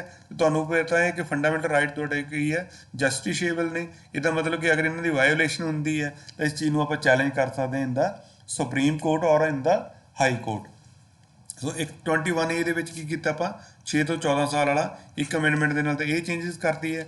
ਦੂਸਰੀ ਅਮੈਂਡਮੈਂਟ ਆਪਾਂ ਕੀ ਕੀਤੀ ਹੈ ਕਿ 86 ਅਮੈਂਡਮੈਂਟ ਦੇ ਨਾਲ directive principle of state policy, ਇਸ ਦੇ ਵਿੱਚ ਜਿਹੜਾ ਆਰਟੀਕਲ 45 ਸੀਗਾ, ਇਹਦਾ ਵੀ ਜਿਹੜਾ ਸੀਗਾ ਸਬਜੈਕਟ ਮੈਟਰ ਉਹਨੂੰ ਆਪਾਂ ਚੇਂਜ ਕਰਤਾ। ਹੁਣ ਇੱਥੇ ਆਪਾਂ ਕੀ ਬਣਾਤਾ ਕਿ ਜਿਹੜੀ ਇਹਨੂੰ ਰੀਡ ਆਊਟ ਕਰੀਏ, the state shall endeavour to provide early childhood care and education for all children until they complete the age of 6 years। ਕਹਿੰਦਾ ਮਤਲਬ ਕਿ ਆਪਾਂ ਕਵਰ ਕੀ ਕਰ ਲਿਆ ਕਿ 0 ਤੋਂ 6 ਸਾਲ ਲਈ ਜੋ ਐਜੂਕੇਸ਼ਨ ਪ੍ਰੋਵਾਈਡ ਕਰਨੀ ਹੈ ਉਹ ਕਿਸ ਦੀ ਰਿਸਪੌਂਸਿਬਿਲਟੀ ਹੈ? ਉਹ ਸਟੇਟ ਦੀ ਰਿਸਪੌਂਸਿਬਿਲਟੀ ਹੈ। ਬਟ ਇਹ ਕੀ ਤੁਹਾਡਾ ਇਹ ਨਾਨ ਜਸਟਿਸ਼ੇਬਲ ਇਨ ਨੇਚਰ ਹੈ। ਅਗਰ ਸਟੇਟ ਇਹ ਚੀਜ਼ ਨਹੀਂ ਵੀ ਕਰ ਪਾਉਂਦੀ ਤਾਂ ਉਸ ਚੀਜ਼ ਨੂੰ ਆਪਾਂ ਕੀ ਹੈ ਕੋਰਟ ਦੇ ਵਿੱਚ ਚੈਲੰਜ ਨਹੀਂ ਕਰ ਪਾਵਾਂਗੇ। ਕਲੀਅਰ? ਤੋਂ 86 ਦੇ ਵਿੱਚ ਕੀ ਹੋਇਆ ਕੀ ਹੈ? Directive principle of state policy ਦੇ ਵਿੱਚ ਕੀ ਹੋਇਆ ਹੈਗਾ ਆਪਣੇ ਕੋਲ ਕੀ ਹੈ? ਇਸ ਦਾ ਜਿਹੜਾ ਆਰਟੀਕਲ 45 ਹੈ ਉਹਦਾ ਜਿਹੜਾ ਸਬਜੈਕਟ ਮੈਟਰ ਹੈ, ਉਹਦਾ ਜਿਹੜਾ ਨੇਮ ਹੈ ਉਹ ਆਪਾਂ ਚੇਂਜ ਕਰਤਾ ਹੈਗਾ, ਸਬਜੈਕਟ ਮੈਟਰ ਨੂੰ ਚੇਂਜ ਕਰਤਾ। ਹੁਣ ਕੀ ਹੈ ਇੱਕ ਹੈ ਆਪਣੇ ਕੋਲ 11th ਫੰਡਾਮੈਂਟਲ ਡਿਊਟੀ। ਆਪਾਂ ਨੂੰ ਪਤਾ ਜੋ ਫੰਡਾਮੈਂਟਲ ਡਿਊਟੀਜ਼ ਆ ਉਹ ਕਿਸ ਦੀ ਰეკਮੈਂਡੇਸ਼ਨ ਤੇ ਹੋਈਆਂ ਸੀਗੀਆਂ? ਸਵਰਨ ਸਿੰਘ ਕਮੇਟੀ ਦੀ ਰეკਮੈਂਡੇਸ਼ਨ ਤੇ ਹੋਈਆਂ ਸੀਗੀਆਂ। ਔਰ ਕਿਸ ਅਮੈਂਡਮੈਂਟ ਦੇ ਨਾਲ? ਦੇਖੋ ਅਰਲੀਅਰ ਆਪਣੇ ਕੋਲ ਜੋ ਸਟਾਰਟਿੰਗ ਦੇ ਵਿੱਚ ਫੰਡਾਮੈਂਟਲ ਡਿਊਟੀ ਸੀਗੀਆਂ ਅਵੇਲੇਬਲ, ਉਹ ਆਪਣੇ ਕੋਲ ਕਿੰਨੀਆਂ ਐਡ ਕੀਤੀਆਂ ਗਈਆਂ? 10 ਫੰਡਾਮੈਂਟਲ ਡਿਊਟੀਜ਼। ਔਰ ਕਿਸ ਅਮੈਂਡਮੈਂਟ ਦੇ ਨਾਲ? 42nd ਅਮੈਂਡਮੈਂਟ ਦੇ ਨਾਲ। ਔਰ 42nd ਤੁਹਾਨੂੰ ਸਾਰਿਆਂ ਨੂੰ ਪਤਾ ਕਦੋਂ ਹੋਈ ਸੀਗੀ? 1976 ਦੇ ਵਿੱਚ। ਸੋ ਇਹ 42nd ਅਮੈਂਡਮੈਂਟ ਦੇ ਨਾਲ ਕੀ ਹੈ ਫੰਡਾਮੈਂਟਲ ਡਿਊਟੀਜ਼ ਆਪਣੀਆਂ 10 ਐਡ ਹੋਈਆਂ। ਲੇਕਿਨ ਜਿਹੜੀ 86 ਅਮੈਂਡਮੈਂਟ ਹੈ ਉਹਨੇ ਕੀ ਕੀਤਾ? 10 ਦੇ ਵਿੱਚ ਇੱਕ ਹੋਰ ਫੰਡਾਮੈਂਟਲ ਡਿਊਟੀ ਐਡ ਕਰਤੀ ਹੈ। ਉਹ ਕੀ ਹੈ ਕਿ to provide the opportunities for the education to his child or the ward between the age of 6 ਤੋਂ 6 ਐਂਡ 14 ਈਅਰ, ਮਤਲਬ 6 ਤੋਂ ਲੈ ਕੇ 14 ਸਾਲ ਦੇ ਬੱਚਿਆਂ ਨੂੰ ਸਕੂਲ ਭੇਜਣ ਦੀ ਰਿਸਪੌਂਸਿਬਿਲਿਟੀ ਕਿਹਦੀ ਕਰਤੀ ਹੈ? ਪੇਰੈਂਟਸ ਦੀ ਰਿਸਪੌਂਸਿਬਿਲਿਟੀ ਕਰਤੀ ਹੈ। ਇਹ ਪੇਰੈਂਟਸ ਦੀ ਡਿਊਟੀ ਹੈ ਕਿ 6 ਤੋਂ 14 ਸਾਲ ਵਾਲੇ ਬੱਚਿਆਂ ਨੂੰ ਉਹ ਸਕੂਲ ਭੇਜਣ। ਹੁਣ ਜਦ ਤੁਹਾਡਾ ਐਗਜ਼ਾਮ ਹੋਏਗਾ ਤਾਂ ਇਟਸ ਕੁਆਇਟ ਪੋਸੀਬਲ ਕਿ ਤੁਹਾਨੂੰ ਜਿਹੜਾ ਐਗਜ਼ਾਮ ਦੇ ਵਿੱਚ ਉਹ ਮੈਚ ਦਾ ਫੋਲੋਇੰਗ ਦੇ ਵਿੱਚ ਵੀ ਕੁਐਸਚਨ ਆ ਸਕਦਾ ਹੈ ਕਿ ਆਰਟੀਕਲ 21 ਦੇ ਵਿੱਚ ਕੀ ਗੱਲ ਹੋਈ ਹੈ। ਆਰਟੀਕਲ 21 ਦੇ ਵਿੱਚ 6 ਤੋਂ 14 ਸਾਲ ਦੇ ਬੱਚਿਆਂ ਨੂੰ ਪੜ੍ਹਾਉਣ ਦੀ ਗੱਲ ਹੋਈ ਹੈ, ਲੇਕਿਨ ਉਹ ਕਿਹਦੀ ਰਿਸਪੌਂਸਿਬਿਲਿਟੀ ਕਿਸ ਦੀ ਹੈ? ਸਟੇਟ ਦੀ ਹੈ। ਸਟੇਟ ਕੀ ਕਰੇਗਾ? Free and compulsory education provide ਕਰੇਗਾ to the children of age 6 ਤੋਂ 14 ਸਾਲ। ਔਰ ਐਜੂਕੇਸ਼ਨ ਕਿਹੜੀ ਹੋਏਗੀ? Elementary education. ਇੱਥੇ ਕੋਈ ਪ੍ਰੋਫੈਸ਼ਨਲ ਕੋਰਸ ਨਹੀਂ ਕਰਵਾਉਣਾ ਉਹਨਾਂ ਨੇ, ਸਿਰਫ ਕਰਨਾ ਕੀ ਹੈ? ਐਲੀਮੈਂਟਰੀ ਐਜੂਕੇਸ਼ਨ ਪ੍ਰੋਵਾਈਡ ਕਰਨੀ ਹੈ to the age group of 6 to 14। ਦੂਸਰਾ ਕੀ ਹੈ ਕਿ DPSP ਦੇ ਵਿੱਚ ਕੀ ਕੀਤਾ ਗਿਆ ਕਿ ਸਟੇਟ ਕੀ ਕਰੇਗੀ? ਚਾਈਲਡਹੁੱਡ ਐਂਡ ਐਜੂਕੇਸ਼ਨ ਇਨਸ਼ੋਰ ਕਰੇਗੀ, ਲੇਕਿਨ ਏਜ ਗਰੁੱਪ ਕੀ ਹੋ ਗਿਆ? 0 ਤੋਂ 6 ਸਾਲ। ਔਰ ਜੋ ਫੰਡਾਮੈਂਟਲ ਡਿਊਟੀ ਹੈ ਉਹਦੇ 'ਚ ਕੀ ਕੀਤਾ ਕਿ ਪੇਰੈਂਟਸ ਦੀ ਡਿਊਟੀ ਹੋਏਗੀ ਕਿ ਬੱਚਿਆਂ ਨੂੰ ਉਹ ਸਕੂਲ ਭੇਜਣ ਕਿਸ ਵੀ ਏਜ ਗਰੁੱਪ ਦੇ 6 ਤੋਂ 14 ਸਾਲ। ਇਹਨਾਂ ਤਿੰਨਾਂ ਨੂੰ ਤੁਸੀਂ ਅਗਰ ਸਾਈਮਲਟੇਨੀਅਸਲੀ ਪੜ੍ਹੋਗੇ ਤਾਂ ਤੁਹਾਨੂੰ ਕਲੀਅਰ ਹੋ ਜਾਏਗਾ ਕਿ ਤਿੰਨਾਂ ਦੇ ਵਿੱਚ ਹੋਇਆ ਕੀ ਹੈ। ਔਰ ਤਿੰਨੋਂ ਦੇ ਤਿੰਨੋਂ ਜਿਹੜੇ ਅਮੈਂਡਮੈਂਟਸ ਕਿਸ ਦਾ ਰਿਜ਼ਲਟ ਹੈ? 86 ਅਮੈਂਡਮੈਂਟ ਆਫ 2002। 2002 ਦੀ ਜੋ ਅਮੈਂਡਮੈਂਟ ਹੋਈ ਹੈ ਉਸ ਦੇ ਨਾਲ ਫੰਡਾਮੈਂਟਲ ਰਾਈਟਸ ਦੇ ਵਿੱਚ ਵੀ ਇੱਕ ਫੰਡਾਮੈਂਟਲ ਰਾਈਟ ਐਡ ਕੀਤਾ ਗਿਆ, ਜਿਹੜਾ ਆਰਟੀਕਲ 21 ਇਹਦੇ ਅੰਡਰ ਆ ਗਿਆ। DPSP ਦੇ ਵਿੱਚ ਇੱਕ ਸਬਜੈਕਟ ਮੈਟਰ ਚੇਂਜ ਕੀਤਾ ਗਿਆ ਆਰਟੀਕਲ 45 ਦਾ। ਐਂਡ 11th ਫੰਡਾਮੈਂਟਲ ਡਿਊਟੀ ਜਿਹੜੀ ਐਡ ਕੀਤੀ ਗਈ ਹੈ ਉਹ ਆਪਣੀ ਕੀਤੀ ਗਈ ਹੈ, ਉਹ ਵੀ with the help of 86 amendment of the ਕੌਨਸਟੀਟਿਊਸ਼ਨ।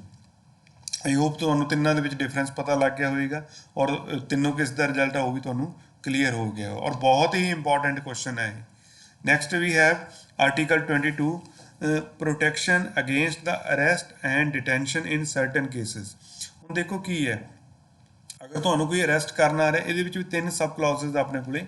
ਇੱਕ ਤਾਂ ਕੀ ਹੈ, ਪਹਿਲਾ ਕੀ ਹੈ ਕਿ no person who is arrested shall be informed on the ground for such arrest. ਪਹਿਲਾਂ ਤਾਂ ਇਹ ਹੋ ਗਿਆ ਕਿ ਇਹ ਨਹੀਂ ਹੈ ਕਿ ਤੁਹਾਨੂੰ ਅਰੈਸਟ ਕਰਨਾ ਆ ਰਿਹਾ ਹੈ ਔਰ ਤੁਹਾਨੂੰ ਕੋਈ ਰੀਜ਼ਨ ਹੀ ਨਾ ਦੱਸੇ, ਤੁਹਾਨੂੰ ਸਿੰਪਲੀ ਕਹਤਾ ਕਿ ਚੱਲ ਬਈ ਤੈਨੂੰ ਅਰੈਸਟ ਕਰ ਲੈ ਤੇ ਬੈਠ ਜਰਾ ਕਾਰ ਦੇ ਵਿੱਚ, ਹੈ ਨਾ। ਤਾਂ ਇਹ ਨਹੀਂ ਹੈ, they have to inform you, ਉਹਨਾਂ ਨੂੰ ਕਰਨਾ ਪੈਣਾ ਤੁਹਾਨੂੰ ਇਨਫੋਰਮ, ਦੱਸਣਾ ਪਿਆ ਕਿ ਕਿਸ ਗਰਾਊਂਡ 'ਤੇ ਤੁਹਾਡੀ ਅਰੈਸਟ ਹੋ ਰਹੀ ਹੈ। ਦੂਸਰਾ ਕੀ ਹੈ, ਅਗਰ ਤੁਹਾਡੀ ਅਰੈਸਟ ਹੋ ਰਹੀ ਹੈ ਤਾਂ ਇਹ ਤੁਹਾਡਾ ਰਾਈਟ ਹੈ ਟੂ ਕੰਸਲਟ ਯੂਅਰ ਐਡਵੋਕੇਟ। ਤੁਸੀਂ ਆਪਣੇ ਲਾਇਰ ਨੂੰ ਬੁਲਾ ਸਕਦੇ ਹੋ, ਲਾਇਰ ਨੂੰ ਕੰਸਲਟ ਕਰ ਸਕਦੇ ਹੋ, ਠੀਕ ਹੈ। ਤਾਂ ਇਹ ਕੀ ਹੈ ਤੁਹਾਡਾ, ਇਹ ਫੰਡਾਮੈਂਟਲ ਰਾਈਟ ਹੈ ਔਰ ਇਹ ਕੀ ਹੈ, protection against arrest and detention. दूसरा की है, every person who is arrested and detained shall be produced before the nearest magistrate with in the period of 24 hours of such arrest. अगर उन्होंने ਤੁਹਾਨੂੰ ਰੀਜ਼ਨ ਦੱਸਤਾ, ਤੁਹਾਡੇ ਲਾਇਰ ਦੇ ਨਾਲ ਗੱਲ ਕਰਵਾਤੀ ਹੈ ਔਰ ਫਿਰ ਵੀ ਤੁਹਾਡੀ ਅਰੈਸਟ ਹੋ ਗਈ ਹੈ ਤਾਂ ਵਿਦਿਨ 24 ਆਵਰਸ ਤੁਹਾਨੂੰ ਕਿਸੇ ਨਾ ਕਿਸੇ ਜਿਹੜਾ ਨੀਅਰੈਸਟ ਮੈਜਿਸਟ੍ਰੇਟ ਹੋਏਗਾ ਉਹਦੇ ਸਾਹਮਣੇ ਤੁਹਾਨੂੰ ਪੇਸ਼ ਕਰਨਾ ਹੋਏਗਾ। ਅਗਰ ਇਸ ਪੇਸ਼ ਕਰਨ ਦੇ ਵਿੱਚ ਜਿਹੜੀ ਪੁਲਿਸ ਹੈ ਉਹ ਫੇਲ ਹੋ ਜਾਂਦੀ ਹੈ ਤਾਂ ਤੁਹਾਨੂੰ ਉਸ ਕੇਸ ਦੇ ਵਿੱਚ ਤੁਹਾਨੂੰ ਉਹਨਾਂ ਨੂੰ ਕੀ ਕਰਨਾ ਪੈਣਾ, ਤੁਹਾਨੂੰ ਛੱਡਣਾ ਪੈਣਾ, ਤੁਹਾਨੂੰ ਰਿਲੀਜ਼ ਕਰਨਾ ਪੈਣਾ। ਸੋ ਇਹ ਕੀ ਹੈ, ਪ੍ਰੋਟੈਕਸ਼ਨ ਕੀ ਹੈ ਕਿ ਵਿਦਿਨ 24 ਆਵਰਸ ਦੇ ਵਿੱਚ ਤੁਹਾਨੂੰ ਕਿਸੇ ਨੀਅਰੈਸਟ ਮੈਜਿਸਟ੍ਰੇਟ ਦੇ ਕੋਲ ਤੁਹਾਨੂੰ ਪੇਸ਼ ਕਰਨਾ ਹੋਏਗਾ, ਫਿਰ ਹੀ ਤੁਸੀਂ ਅੱਗੇ ਉਸ ਚੀਜ਼ ਨੂੰ ਆਪਣੀ ਕਸਟਡੀ ਦੇ ਵਿੱਚ ਰੱਖ ਸਕਦੇ ਹੋ, ਉਸ ਪਰਸਨ ਨੂੰ ਆਪਣੀ ਕਸਟਡੀ ਦੇ ਵਿੱਚ ਰੱਖ ਸਕਦੇ ਹੋ। ਅਦਰਵਾਈਜ਼ ਕੀ ਹੈ, ਅਦਰਵਾਈਜ਼ ਤੁਹਾਨੂੰ ਕੀ ਹੈ, ਅਗਰ ਮੈਜਿਸਟ੍ਰੇਟ ਕੋਲ ਨਹੀਂ ਪੇਸ਼ ਕਰਦੇ 24 ਘੰਟੇ ਦੇ ਵਿੱਚ ਤਾਂ ਤੁਹਾਨੂੰ ਉਸ ਪਰਸਨ ਨੂੰ ਕੀ ਕਰਨਾ ਪਏਗਾ, ਉਸ ਪਰਸਨ ਨੂੰ ਛੱਡਣਾ ਪਏਗਾ। ਹੁਣ ਇਸ ਕੇਸ ਦੇ ਵਿੱਚ ਇੱਕ ਆਪਣੇ ਕੋਲ ਹੈ ਪ੍ਰੀਵੈਂਟਿਵ ਡਿਟੈਂਸ਼ਨ। ਹੁਣ ਜੇ ਪ੍ਰੀਵੈਂਟਿਵ ਡਿਟੈਂਸ਼ਨ ਦਾ ਮਤਲਬ ਕੀ ਹੈ ਕਿ ਵਿਦਆਊਟ ਐਨੀ ਰੀਜ਼ਨ ਤੁਸੀਂ ਕਿਸੇ ਨੂੰ ਡਿਟੇਨ ਕਰ ਲਿਆ, ਬੰਦੀ ਬਣਾ ਲਿਆ, ਬਟ ਉਹਦਾ ਮਤਲਬ ਕੀ ਹੋਏਗਾ ਕਿ ਇਹਨੂੰ ਦੇਖੋ ਰੀਡ ਆਊਟ ਕਰੀਏ, means the detention of a person without trial. ਕੋਈ ਅਪੀਲ ਨਹੀਂ, ਕੋਈ ਦਲੀਲ ਨਹੀਂ, ਸਿਰਫ ਉਹਨੂੰ ਕੀ ਕਰ ਲਿਆ ਉਹਨੂੰ ਆਪਾਂ ਕੈਦ ਕਰ ਲਿਆ, ਉਹਨੂੰ ਬੰਦੀ ਬਣਾ ਲਿਆ। ਹੁਣ ਇਹਦਾ ਮੇਨ ਮੋਟਿਵ ਕੀ ਹੋਏਗਾ, ਇਸ ਤਰ੍ਹਾਂ ਦਾ ਆਪਾਂ ਜਿਹੜਾ ਹੈਗਾ ਪ੍ਰੀਵੈਂਟਿਵ ਡਿਟੈਂਸ਼ਨ ਕਿਉਂ ਆਪਾਂ ਅਪਲਾਈ ਕਰਦੇ ਹਾਂ, ਕਿਉਂ ਪ੍ਰੈਕਟਿਸ ਕਰਦੇ ਹਾਂ, ਉਸ ਕੇਸ ਦੇ ਵਿੱਚ ਜਿਸ ਕੇਸ ਦੇ ਵਿੱਚ ਆਪਾਂ ਕਿਸੇ ਕ੍ਰਾਈਮ ਨੂੰ ਪ੍ਰੀਵੈਂਟ ਕਰਨਾ ਹੈ। ਅਗਰ ਤੁਹਾਡੇ ਕੋਲ ਸਪੋਜ਼ ਇੰਟੈਲ ਹੈ, ਕੋਈ ਤੁਹਾਡੇ ਕੋਲ ਅੰਦਰ ਦੀ ਖਬਰ ਹੈ ਕਿ ਜਿਹੜਾ ਇਹ ਪਰਸਨ ਹੈ ਇੱਕ ਟੈਰਰਿਸਟ ਐਕਟੀਵਿਟੀ ਦੇ ਵਿੱਚ ਇਨਵੋਲਵਡ ਹੋ ਸਕਦਾ ਹੈ ਨੈਕਸਟ ਆਉਣ ਵਾਲੇ ਹਫਤੇ ਦੇ ਵਿੱਚ ਜਾਂ ਆਉਣ ਵਾਲੇ ਮਹੀਨੇ ਦੇ ਵਿੱਚ, ਉਸ ਕੇਸ ਦੇ ਵਿੱਚ ਤੁਸੀਂ ਕੀ ਕਰੋਗੇ, ਟੇਕਿੰਗ ਦ ਪ੍ਰੀਵੈਂਟਿਵ ਡਿਟੈਂਸ਼ਨ ਐਕਟ ਮੇਜਰਮੈਂਟਸ, ਉਸ ਕੇਸ ਨੂੰ, ਉਸ ਬੰਦੇ ਨੂੰ ਤੁਸੀਂ ਕੀ ਕਰ ਲਓਗੇ, ਉਹਨੂੰ ਆਪਣੀ ਕਸਟਡੀ 'ਚ ਲੈ ਲਓਗੇ। ਲੇਕਿਨ ਇਸ ਪਰਸਨ ਨੂੰ ਜਦੋਂ ਆਪਣੀ ਕਸਟਡੀ 'ਚ ਲਓਗੇ ਤਾਂ ਇਸ ਨੂੰ ਤੁਸੀਂ ਇੰਟੈਰੋਗੇਟ ਨਹੀਂ ਕਰ ਸਕਦੇ, ਸਿਰਫ ਇਸ ਨੂੰ ਆਪਣੇ ਕੋਲ ਤੁਸੀਂ ਨਜ਼ਰਬੰਦ ਕਰ ਸਕਦੇ ਹੋ। ਉਹ ਕਿਉਂ ਕਰ ਰਹੇ ਹੋ, ਬਿਕੋਜ਼ ਤੁਸੀਂ ਕਰ ਰਹੇ ਹੋ ਪ੍ਰੀਵੈਂਟਿਵ ਡਿਟੈਂਸ਼ਨ ਜਿਹੜਾ ਹੈਗਾ ਇਸ ਨੂੰ ਅਪਲਾਈ ਕਰ ਰਹੇ ਹੋ ਤਾਂ ਕਿ ਜੋ ਕ੍ਰਾਈਮ ਹੋਣਾ ਹੈਗਾ ਉਸ ਚੀਜ਼ ਨੂੰ ਤੁਸੀਂ ਕਰ ਦਿਓ, ਪ੍ਰੀਵੈਂਟ ਕਰ ਦਿਓ, क्लीयर। सो ये प्रिवेंटिव डिटेंशन की डेफिनेशन है। Next we have next fundamental right against exploitation. ਇਹਦੇ ਵਿੱਚ ਆਪਾਂ ਆਰਟੀਕਲ ਕਵਰ ਕਰ ਰਹੇ ਹਾਂ ਆਰਟੀਕਲ 23 ਐਂਡ 24। ਹੁਣ ਆਰਟੀਕਲ 23 ਆਪਾਂ ਨੂੰ ਕੀ ਕਹਿੰਦਾ ਹੈਗਾ, ਇਟ ਜਿਹੜਾ ਹੈਗਾ ਕਿ ਇਹ ਕਰਦਾ prohibition of traffic in human beings and forced labour. Traffic in human being ਦਾ ਮਤਲਬ ਕੀ ਹੈ ਕਿ ਹਿਊਮਨ ਬੀਇੰਗ ਇਨਸਾਨਾਂ ਨੂੰ ਐਜ਼ ਅ ਕੋਮੋਡਿਟੀ ਸੇਲ ਜਾਂ ਪਰਚੇਜ਼ ਜਿਹੜੀ ਹੈਗੀ ਆ ਉਹ ਪ੍ਰੋਹਿਬਿਟਡ ਹੈ, ਉਹ ਆਪਣੇ ਕੋਲੇ ਬੈਂਡ ਹੈ। ਇਹ ਨਹੀਂ ਹੈ ਕਿ ਇੱਕ ਬੰਦਾ ਰਾਜਸਥਾਨ ਤੋਂ ਇੱਕ ਪਰਸਨ ਨੂੰ ਪਰਚੇਜ਼ ਕਰਕੇ ਲੈ ਆਇਆ ਔਰ ਉਸ ਤੋਂ ਬਾਅਦ 'ਚ ਉਹਨੂੰ ਆਪਣੇ ਘਰ ਆ ਕੇ ਕੀ ਕੀਤਾ, ਉਹਨੂੰ ਉਦੋਂ ਕੰਮ ਕਰਵਾ ਰਿਹਾ ਹੈ। So as a commodity human being ਨੂੰ ਨਾ ਸੇਲ ਕਰ ਸਕਦੇ ਹਾਂ, ਨਾ ਹੀ ਆਪਾਂ ਪਰਚੇਜ਼ ਕਰ ਸਕਦੇ ਹਾਂ। ਖਰੀਦਣਾ ਵੀ ਅਤੇ ਵੇਚਣਾ ਵੀ ਦੋਨੋਂ ਹੀ ਤੁਹਾਡੇ ਇਲੀਗਲ ਹੈ, ਦੋਨੋਂ ਹੀ ਕੌਨਸਟੀਟਿਊਸ਼ਨ ਦੇ ਵਿੱਚ ਪ੍ਰੋਹਿਬਿਟਡ ਹੈ।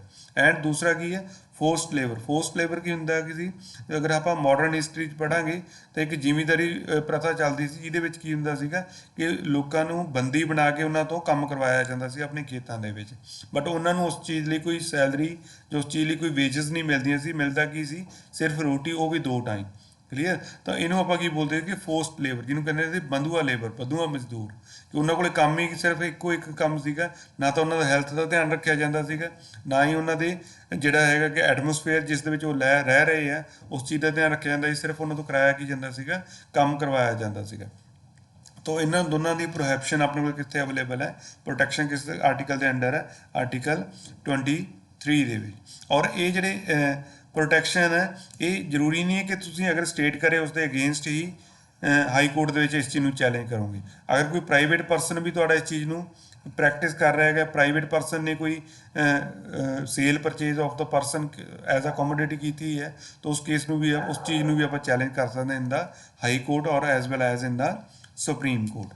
ਨੈਕਸਟ ਵੀ ਹੈਵ ਆਰਟੀਕਲ 24, ਇੱਕ prohibition of employment of the children in the factories. ਦੇਖੋ ਇਹਦੇ 'ਚ ਕੀ ਹੋਇਆ ਸੀਗਾ ਕਿ no child below the age of 14 ਸਾਲ ਤੋਂ ਘੱਟ ਵਾਲਾ ਜਿਹੜਾ ਹੈਗਾ ਕਿ ਉਹਨੂੰ ਆਪਾਂ ਇੰਪਲਾਈ ਨਹੀਂ ਕਰ ਸਕਦੇ ਇਨ ਦਾ ਫੈਕਟਰੀ ਔਰ ਮਾਈਨਸ ਔਰ ਐਨੀ ਅਦਰ ਹਜ਼ਾਰਡਸ ਇੰਪਲਾਇਮੈਂਟ। ਕੋਈ ਹੋਰ ਖਤਰਨਾਕ ਜਿਹੜਾ ਕੋਈ ਕੰਮ ਆ ਉਹਦੇ ਵਿੱਚ 14 ਸਾਲ ਤੋਂ ਘੱਟ ਬੱਚੇ ਨੂੰ ਆਪਾਂ ਇੰਪਲਾਇਮੈਂਟ ਨਹੀਂ ਦੇ ਸਕਦੇ।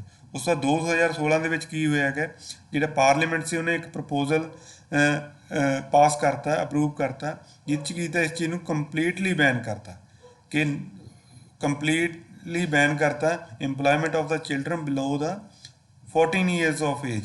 ਦੇਖੋ ਹੋਇਆ ਕੀ ਸੀਗਾ ਕਿ ਕੁਛ ਆਪਣੇ ਕੋਲ ਜਿਹੜੇ ਫੈਮਲੀ ਬਿਜ਼ਨਸ ਜਾਂ ਸਪੋਜ਼ ਕਿ ਕੋਈ ਖੇਤੀ ਕਰ ਰਿਹਾ ਪਰਿਵਾਰ, ਕਿਸੇ ਦੀ ਕੋਈ ਸ਼ਾਪ ਆ, ਉਸ ਕੇਸ ਦੇ ਵਿੱਚ ਕੀ ਇਹਨਾਂ ਨੇ ਜਿਹੜਾ ਹੈਗੇ ਆ ਪਾਰਲੀਮੈਂਟ ਨੇ ਕੀ ਦੇਖਿਆ ਕਿ ਜਿਹੜੇ ਬੱਚੇ ਆ ਉਹ ਆਪਣੇ ਪੇਰੈਂਟਸ ਦੀ ਹੈਲਪ ਕਰ ਰਹੇ ਆ ਫੈਮਿਲੀ ਬਿਜ਼ਨਸ ਦੇ ਵਿੱਚ। ਕੋਈ ਖੇਤ ਦੇ ਵਿੱਚ ਕੰਮ ਕਰ ਰਿਹਾ, ਕੋਈ ਆਪਣੀ ਸ਼ਾਪ ਦੇ ਵਿੱਚ ਆਪਣੇ ਪੇਰੈਂਟਸ ਦੀ ਹੈਲਪ ਕਰ ਰਿਹਾ ਹੈਗਾ। ਤਾਂ ਉਸ ਚੀਜ਼ ਨੂੰ ਪ੍ਰੀਵੈਂਟ ਕਰਨ ਦੇ ਲਈ ਇਹਨਾਂ ਨੇ 2016 ਦੇ ਵਿੱਚ ਅਪਰੂਵਲ ਦੇ ਦਿੱਤੀ ਹੈ ਕਿ 14 ਸਾਲ ਤੋਂ ਘੱਟ ਵਾਲਾ ਜਿਹੜਾ ਬੱਚਾ ਹੈਗਾ ਉਹ ਫੈਮਿਲੀ ਬਿਜ਼ਨਸ ਦੇ ਵਿੱਚ ਵੀ ਪਾਰਟੀਸਪੇਟ ਨਹੀਂ ਕਰੇਗਾ।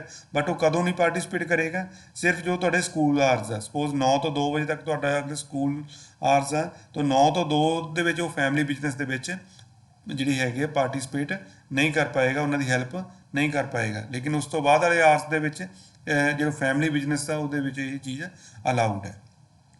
ਕਲੀਅਰ। ਸੋ ਇਹ ਤੁਹਾਡੇ ਕੋਲ ਜਿਹੜੀ ਪ੍ਰੋਟੈਕਸ਼ਨ ਸੀਗੀ under article 23 and under article 24। ਸੋ ਬਾਕੀ ਜਿਹੜੇ ਰਿਮੇਨਿੰਗ ਫੰਡਾਮੈਂਟਲ ਰਾਈਟਸ ਹੈ ਉਹ ਆਉਣ ਵਾਲੀ ਵੀਡੀਓ ਦੇ ਵਿੱਚ ਆਪਾਂ ਡਿਸਕਸ ਕਰ ਲਾਂਗੇ। ਅਗਰ ਤੁਹਾਨੂੰ ਵੀਡੀਓ ਪਸੰਦ ਆ ਰਹੀ ਹੈ, ਤੁਹਾਨੂੰ ਲੈਕਚਰ ਜਿਹੜੇ ਹੈਗੇ ਆ ਉਹ ਸਮਝ ਆ ਰਹੇ ਆ, ਜਾਂ ਇਸ ਦੇ ਵਿੱਚ ਕੋਈ ਤੁਹਾਡੀ ਚੇਂਜਸ ਹੈ ਜਾਂ ਤੁਹਾਡਾ ਕੋਈ ਸੁਜੈਸ਼ਨ ਹੈ ਜਾਂ ਕੋਈ ਕਮੈਂਟ ਹੈ ਜਾਂ ਕੋਈ ਕੁਐਰੀ ਹੈ, ਤਾਂ ਤੁਸੀਂ ਡਾਇਰੈਕਟਲੀ ਮੈਨੂੰ WhatsApp ਕਰ ਸਕਦੇ ਹੋ ਇਸ ਨੰਬਰ ਦੇ ਉੱਪਰ।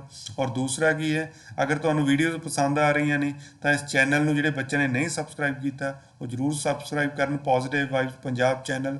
ਔਰ ਇਸ ਵੀਡੀਓ ਨੂੰ ਲਾਈਕ ਕਰੋ, ਕਮੈਂਟ ਕਰੋ ਔਰ ਸ਼ੇਅਰ ਜ਼ਰੂਰ ਕਰੋ। ਔਰ ਦੋਸਤੋ ਜੋ ਅਗਰ ਕਮੈਂਟ ਕਰਨਾ ਹੈਗਾ ਤਾਂ ਕੋਸ਼ਿਸ਼ ਕਰਿਓ ਜਿਹੜਾ ਕਮੈਂਟ ਹੋਵੇ ਤੁਹਾਡਾ ਡਿਟੇਲਡ ਕਮੈਂਟ ਹੋਵੇ, ਉਸ ਦੇ ਨਾਲ ਮੋਟੀਵੇਸ਼ਨ ਵੀ ਮਿਲਦੀ ਹੈ ਔਰ ਕਲੈਰਿਟੀ ਵੀ ਤੁਹਾਡੇ ਕਮੈਂਟ ਦੀ ਬਹੁਤ ਜ਼ਿਆਦਾ ਹੁੰਦੀ ਹੈ। Thank you very much.